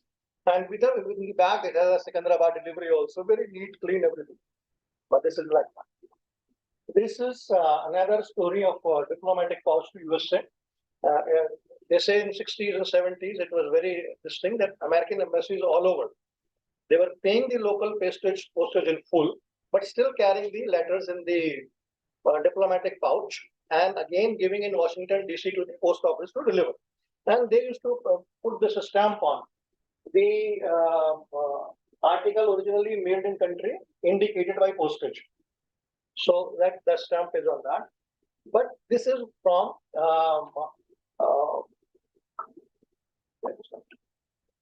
this is from 47. 40s, it is this kind of usage of the diplomatic mail is not known from American embassy. Of course, it is known from 50s and 60s. 50s and 60s is common. So this is little early and unrecorded usage. And again, I'm showing registration, which was not available till 1954 officially, but still post office was very generous. They were using it for nice books. This was the service was introduced to USA from March 1st, 1947 at additional rate 8 annas. So this was there was no 8 annas aerogram. So this was correctly paid, used from Indian Embassy in Nepal. This is again underpaid, but escape detection. This was caught underpaid, and I like it when they use the postal due to recover the postal due. So this is interesting. Then the Canada rate was 6 annas only because of the British Empire. But then they realized when we are charging for USA more, so for the naval also we should charge. So within June, that was March 1st, this was June 1st, so they increased it to 8 annas. Next please. Well, this is very one of another favorite item of mine. From the very beginning until date, for everything they said, you cannot put any enclosure in this. The entire business of aerogram is lightweight and all that. Here, this is a letter used by aerogram used by Jalku for himself. And inside, he has pasted in, this is the pasting you can see, the auction realizations list of his auction and sent it to a person in UK. It has gone undetected. It was not detected here. It was not detected in England. This was again for the next issue, 1946. Christmas issue. Christmas issue. Yeah. But there's nothing written inside. Which one? The Christmas. No. It's a mate. No, this is the main that is used. Oh, okay. I thought it is the same. It is the unused, Unused and and unwritten. If you are saying there is no writing, then unwritten. Yeah, why not? Well, then came the 1948. This was India's first air letter, aerogram. They changed the design and they introduced inland air letter. You know, like for 2 annas rate within India, we will use it. And this was introduced. It was difficult to find local usage because hardly people use it for 2 annas. And it has been used for elsewhere like USA. Pakistan, when they opened the service in 1951, at 3 annas concessional rate, they said we have not yet printed the aerogram for 3 annas rate. You put additional 1 anna and use this. So the postal notice to that effect. And again, when they introduced the air letter rate for Burma, from 6 annas, they brought it down to 5 annas concessional rate. Again, they did not issue a 5 annas aerogram. They never issued actually. So Pakistan, they actually issued later. But here, 5 annas was never issued. They said, please put 3 annas stamp and use this aerogram. Make it operate. Make operate it for that. Yeah. Super. This is very interesting. 2 annas, they immediately, 2 years later, they introduced inland air letter. The inland letter they are calling it. They are not calling it air. Because on the files they said sometimes it will not go by air, sometimes some portion it will go by surface. They don't realize aerogram from day one, but never all the time. No guarantee that all the time it will go by air. Sometimes it was going by ship, some portion. Sometimes it was going by this thing. But here, some smart person said no. We will not call it air letter. But I'm showing the inland letter uses aerograms, and here, because this embargo was there can't be used, this is a postmark, a special postmark there, which says that inland letter cannot be sent abroad. They're not eligible for reading abroad, not eligible for transmission to foreign countries by air, hence forwarded by seamen. So this is a very scarce postmark actually. Then this was because the Singapore and Pakistan rate was introduced in 51, which I showed in 2 annas with operating. Here, this is one has been sent to Ceylon and this has been sent to Pakistan with that additional 1.5 anna, 1.5 anna, 3 annas rate was there for these 2 countries, concessional rate. And then this permission was given for this purpose only, it was withdrawn. And this has still gone into report to Sweden by the time the international was okay, that was open to all countries. And the post office in the end withdrawn this and they brought out a new notice after 3-4 circulars and all that. They said, okay, you can keep on operating it, pay the additional stamps, and where it says inland letter, put a airmail label. That was required. And send it to anyone. So this has gone to Hawaii. And this was when 1950, they opened it for all over the world, wherever India Post has the airmail services. The aerograms will also go. And they divided the world in 4 parts. And the zones where the 4 different rates were there. So it was 6 annas for Europe, 8 annas for Africa, 10 annas for North and Central America, and 12 annas only for South America. So here I'm showing the 6 annas. The same color, same everything. Instead of jaws, they have brought out this different page, the picture of it. So this is 6 annas to New Zealand. New Zealand as well. That was the novel. And this again has gone to France and the due. The postal due stamps are there. This is South Africa has gone to again due. The postal due stamps are there, but the date is 8 annas. And this is again gone to New Zealand. The rate had gone up on 51. And instead of postal due stamps, they were recovering the dues by normal stamps. So this is a normal stamp, but instead of postal due. Okay, and the other values are we shown this, and then when the 4 rates were decided, that time only 1 aerogram was issued. Now the 4 different aerograms for 6 anna, 8 anna, 10 anna, 12 anna. So this is the 6 anna. This is called the bipolar one. This is used from Tibet to USA. This is the from Yamse, and it was due because USA was 800 rate. So the due stamps are there. It's gone to Malaya. This was also underpaid that day. So the stamps. This has gone to Central America, Honduras. This is gone to that. Again, the continuation of that 8 annas, interviews are showing the same 10 annas and the 12 annas. This was that concessional rate for Ceylon and Pakistan. So this was issued one, and this is used to Ceylon, and this is used to Pakistan. Then, 1952 in Belgium, the UPU for the first time recognized air letters. Before then, air letters was going on ad hoc basis between two governments or like within British Empire. But then this worldwide they recognized this is the new product, of category of product, like they recognized postcard some time ago, and they called it Aerogram. So but that was 52.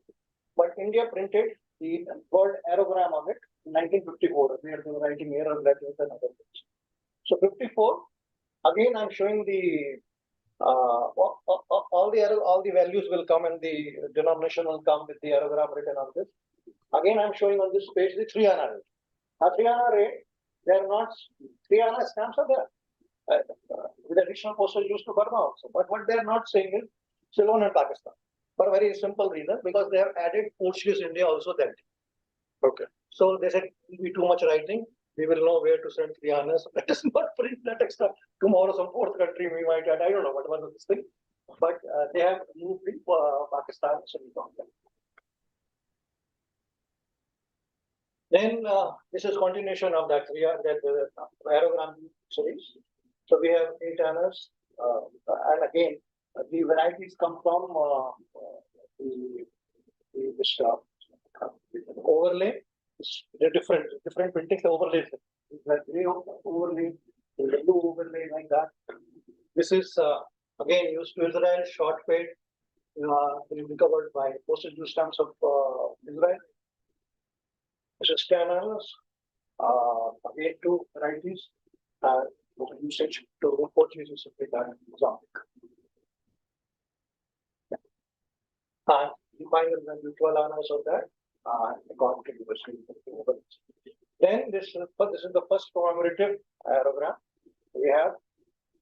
This is common, 8 annas, and this is the usage I'm showing, and this is the watermark on that. This is basically bluish. This is a greenish paper, and it doesn't have a watermark. That's a new work here. Yeah. Then again the format changed. And we have 8 annas here, we have used 10 annas and 12 annas. The 10 annas you don't see usage.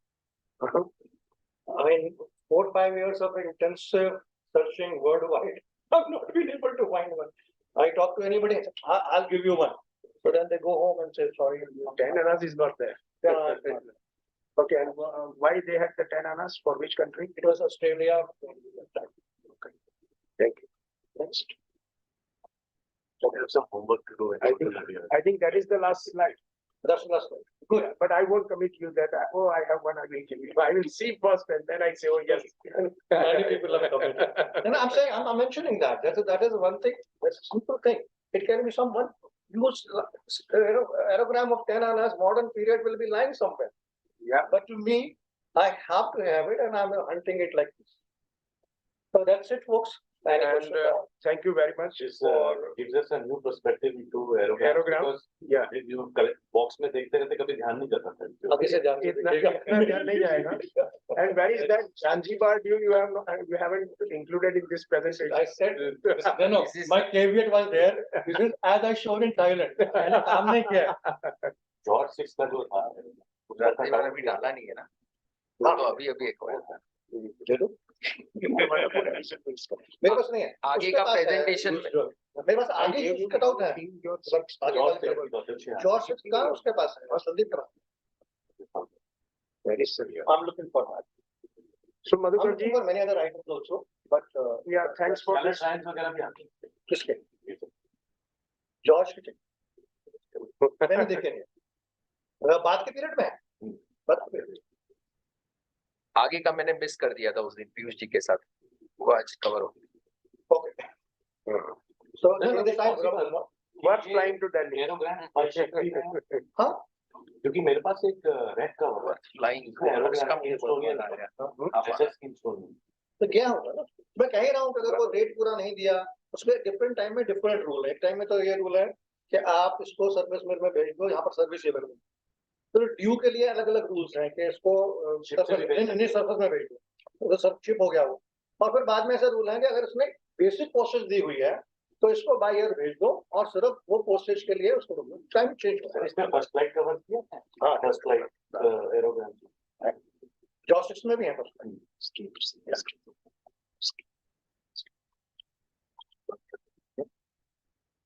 Okay sir, Thank you very much, Madhukar ji. Thank you.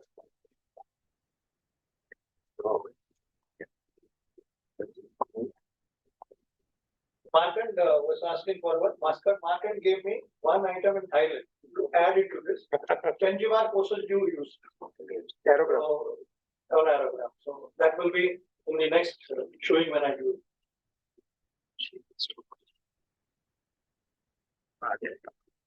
Saying the stop.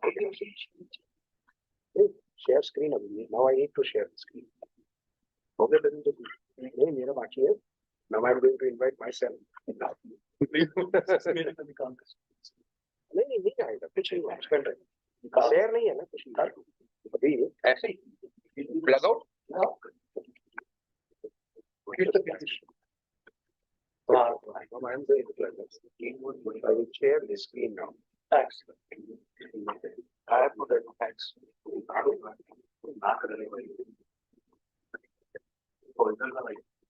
Okay, so now the next is my presentation and I have selected the subject Scinde District Dawk, study of the cancellations.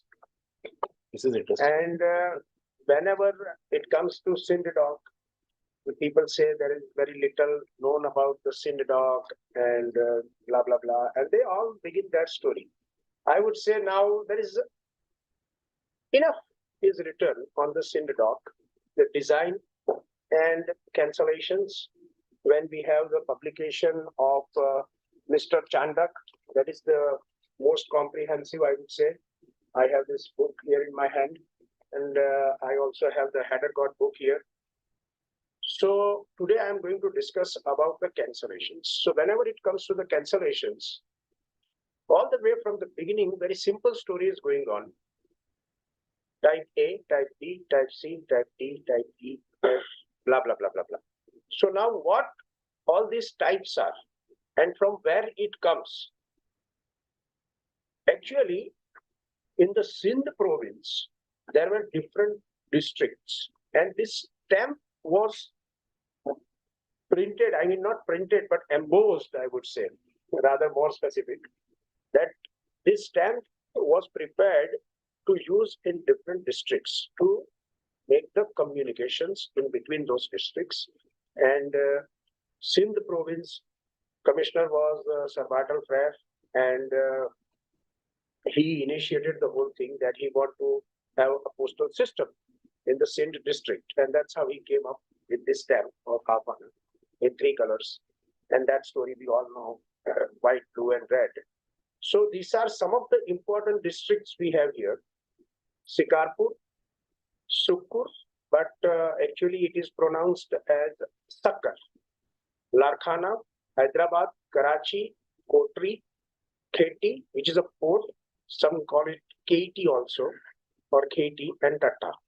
So now we will go and review the earlier literature. So this is Jal Cooper's book, Early India Cancellation, and he says there are type A, B, C, D, E, F, G, H, I.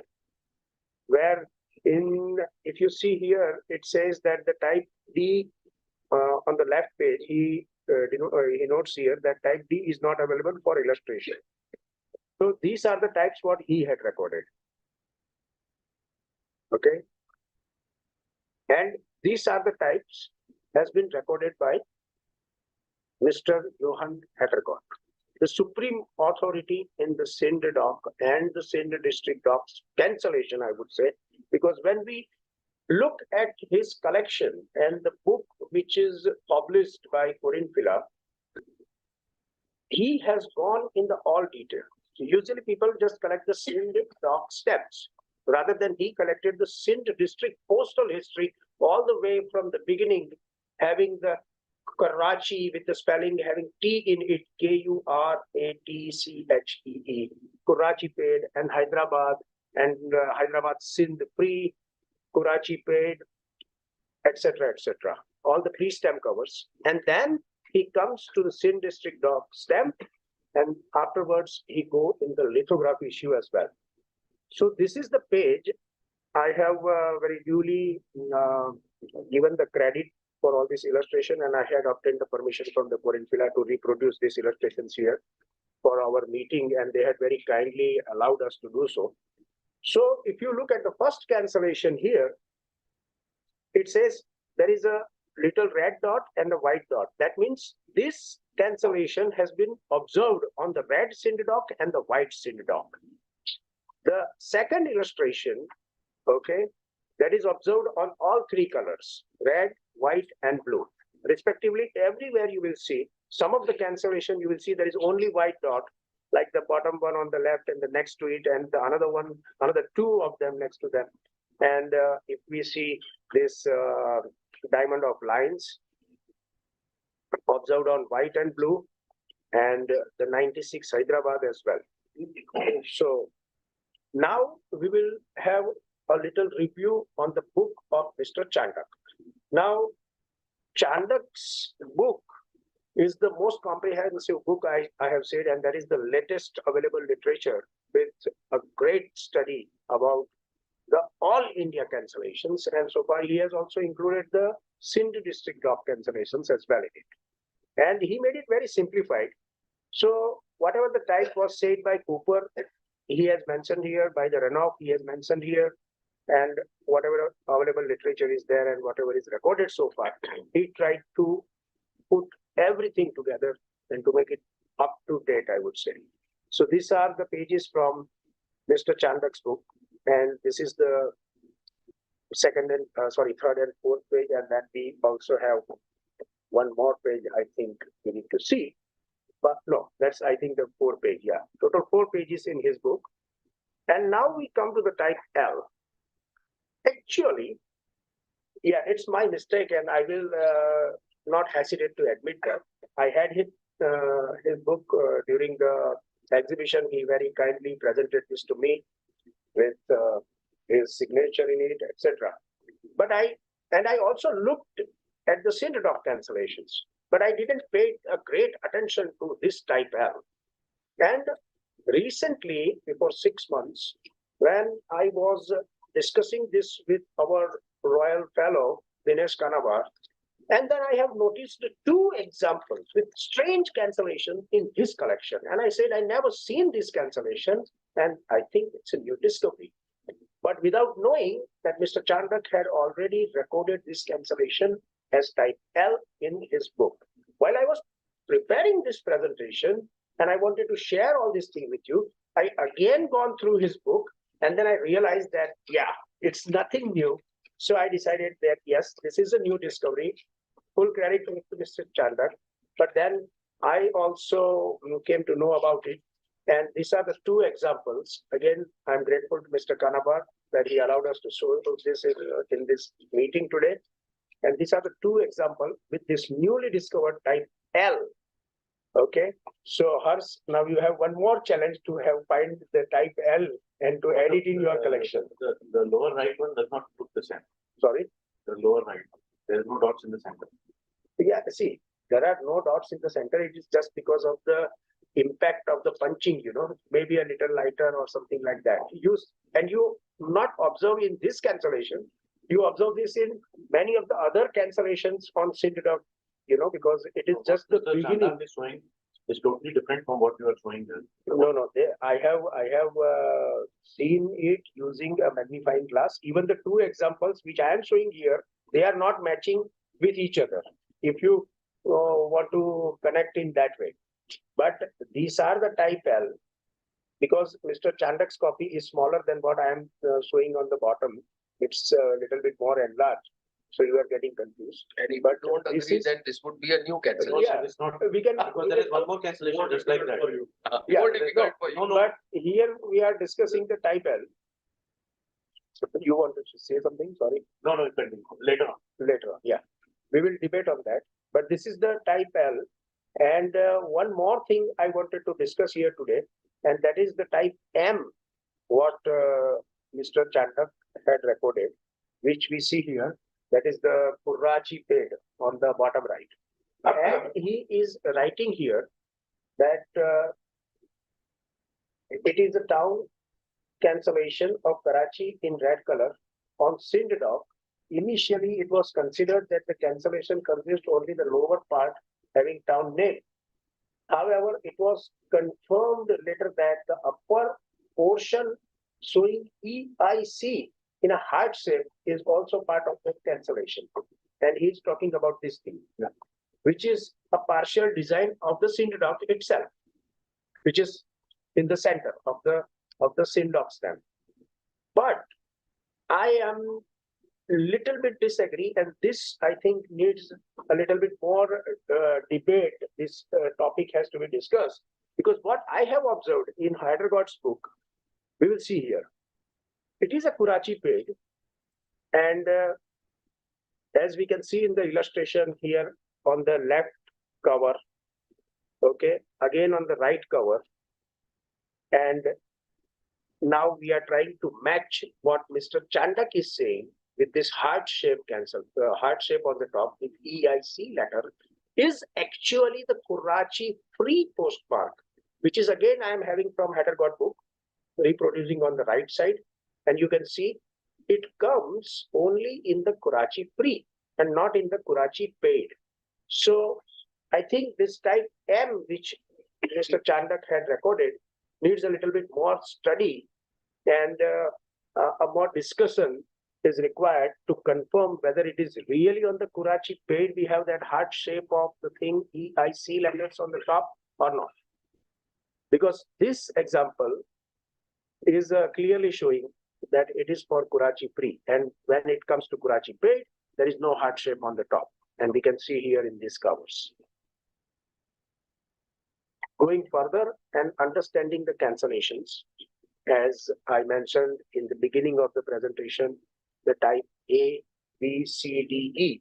And what exactly this A, B, C, D, E is not just the categorized in that way. Actually, each cancellation belongs to a different town. Like numeral 96 is Hyderabad. Apart from that, this cancellation type A is from Sakkar, Sukkur. Okay.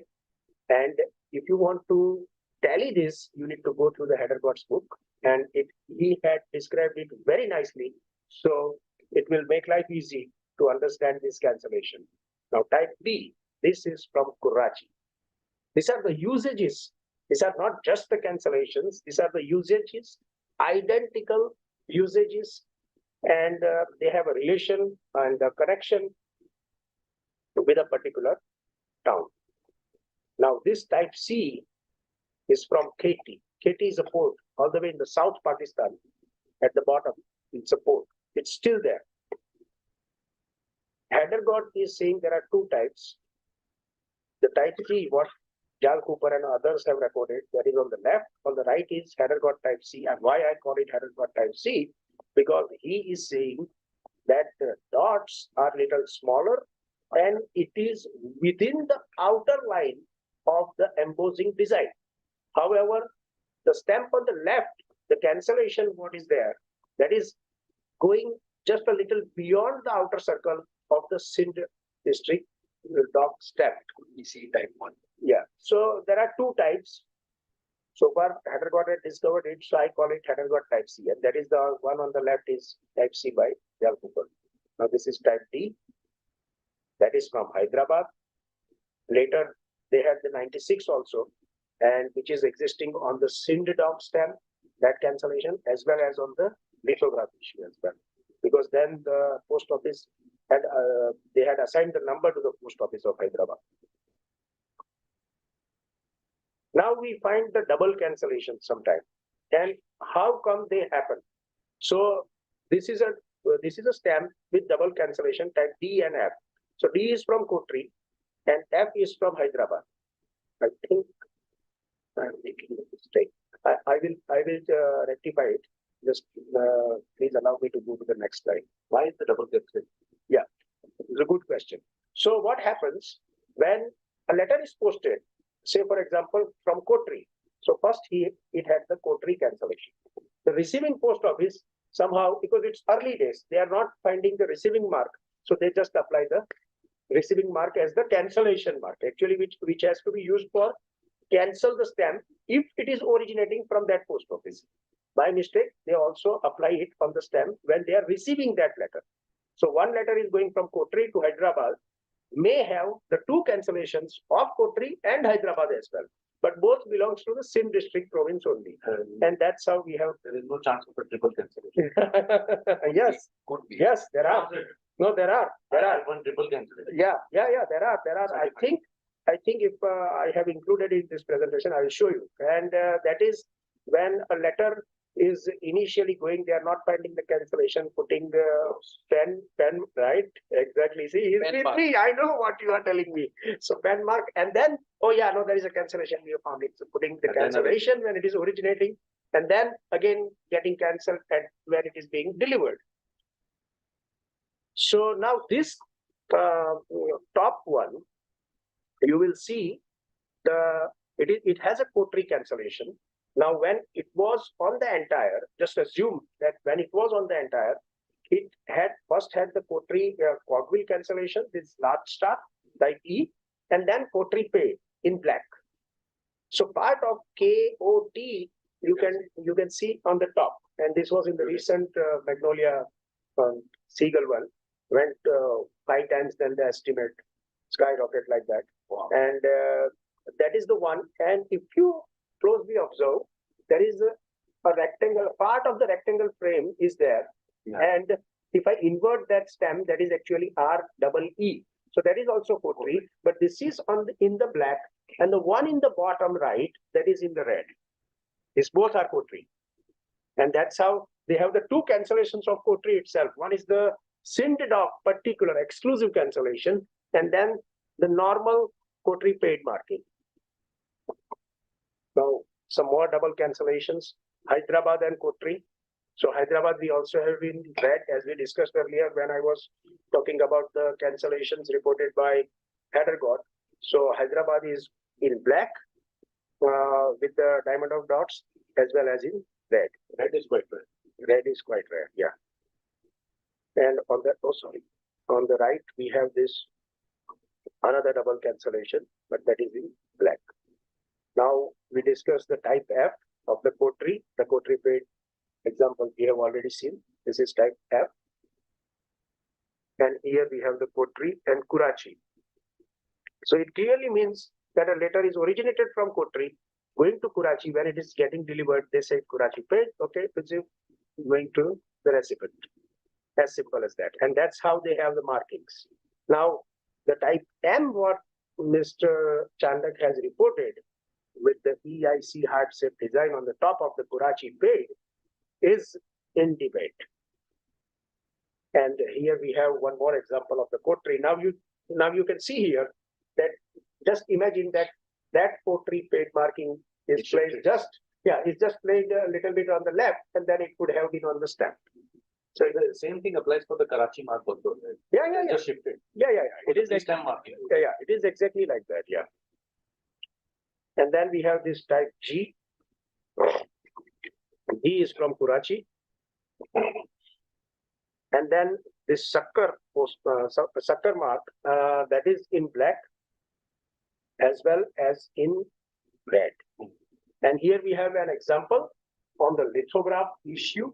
So the letter is from Sucker going to Karachi. You can see the Sucker paid on the left, top left, a part of the SUKKUR and the date and the PAID on the bottom.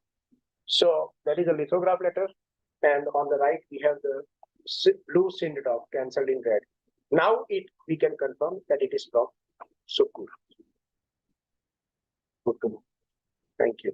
And this is the 96. The numeral series was introduced in India, and Hyderabad being one of the biggest town in that area of the Sindh province, they have allocated the number 96 to Hyderabad, and we have white and blue, but very, very little white I have seen so far. However, most of the 96 we find on the blue one. And then these are the pen cancellations.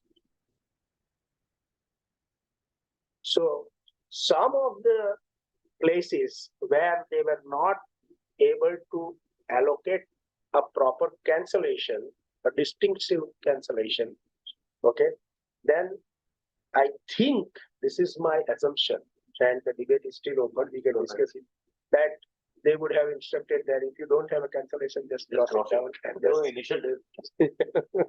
You have seen this with cover, on cover? Pen cancellation on cover. Yeah, I think if we flip over some of the pages of Hyderabad might have. And now, finally, in the end, the new discovery and the homework for type L, that what exactly it is, how exactly it looks like. Because so far we have seen one example from Mr. Chandak, and these are the two examples. 90% similarity. What does the certificate say?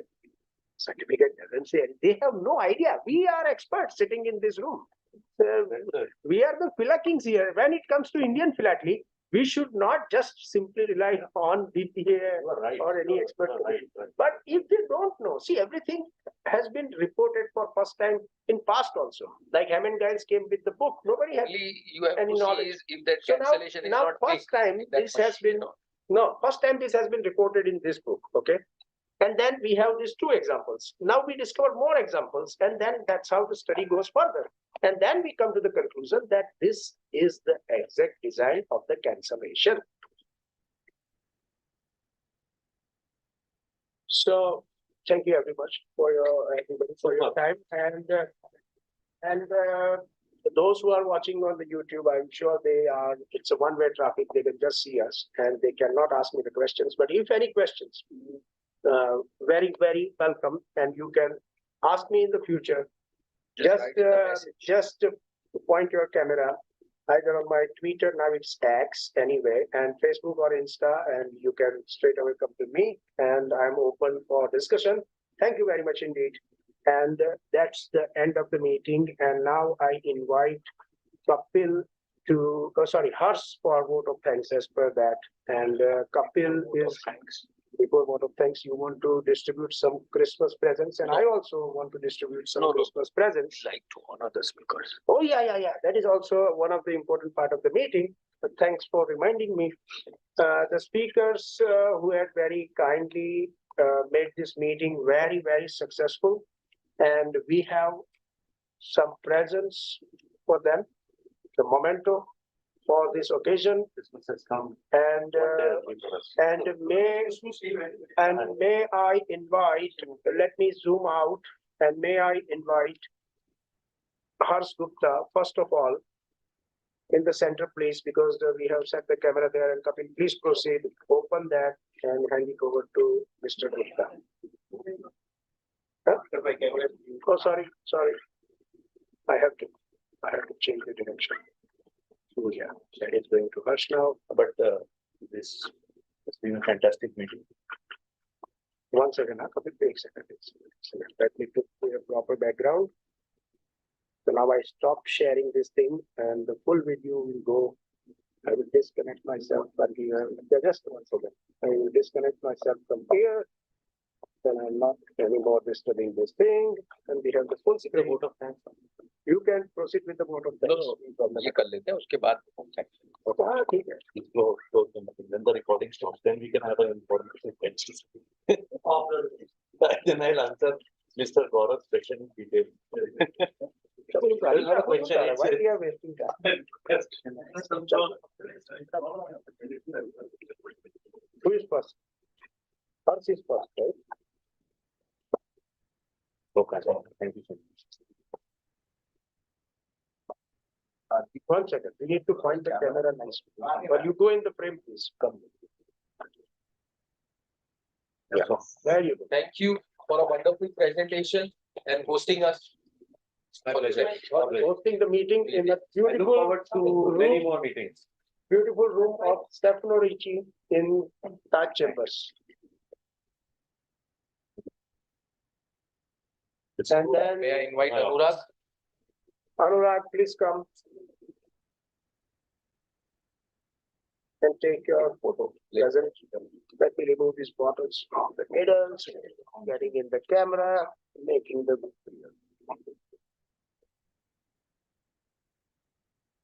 For a wonderful presentation. And Mr. Jhingan, now it's your turn, and may I take the liberty to hand it over to Mr. Jhingan, please. I'm proposing hand over some more nice items. Thank you.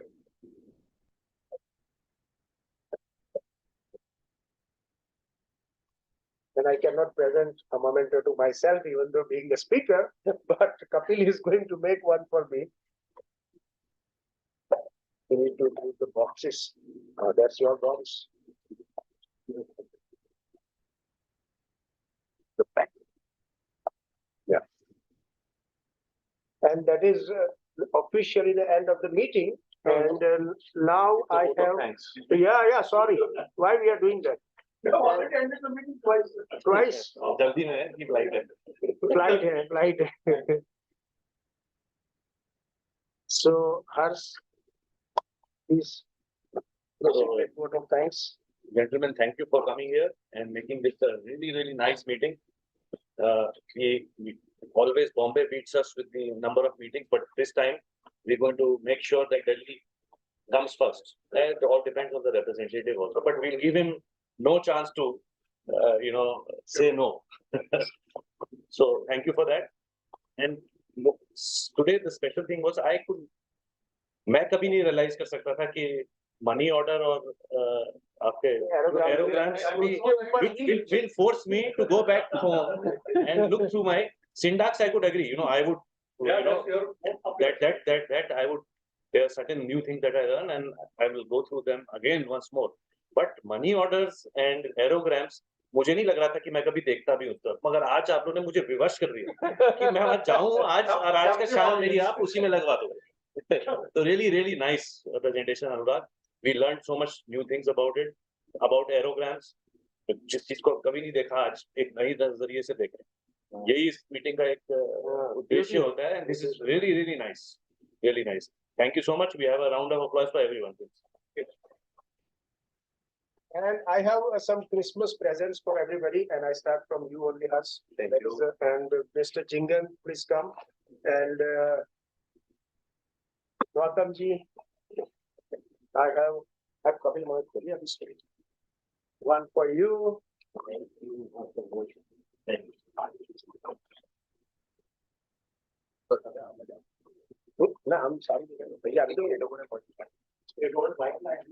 Gaurav, please come.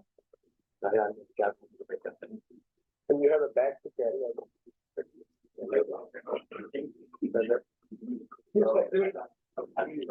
Aditya, no, Aditya, one by one, please. There should be no confusion. Thank you, bro. Aditya, we should do that. So, the meeting is officially closed now. Officially closed. I'm ending the streaming now. Thank you so much. Oh, that's your bag. You still have.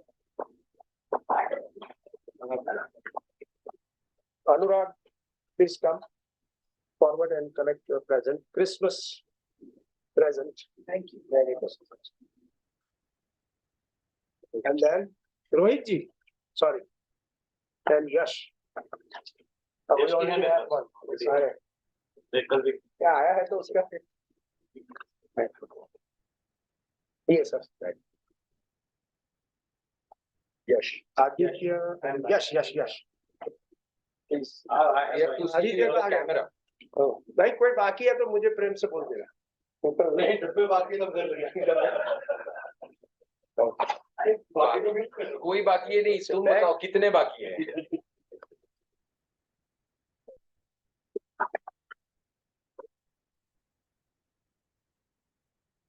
Let's have a group photo now. And that's officially the end of the meeting, and I stop everything one by one. So I stop.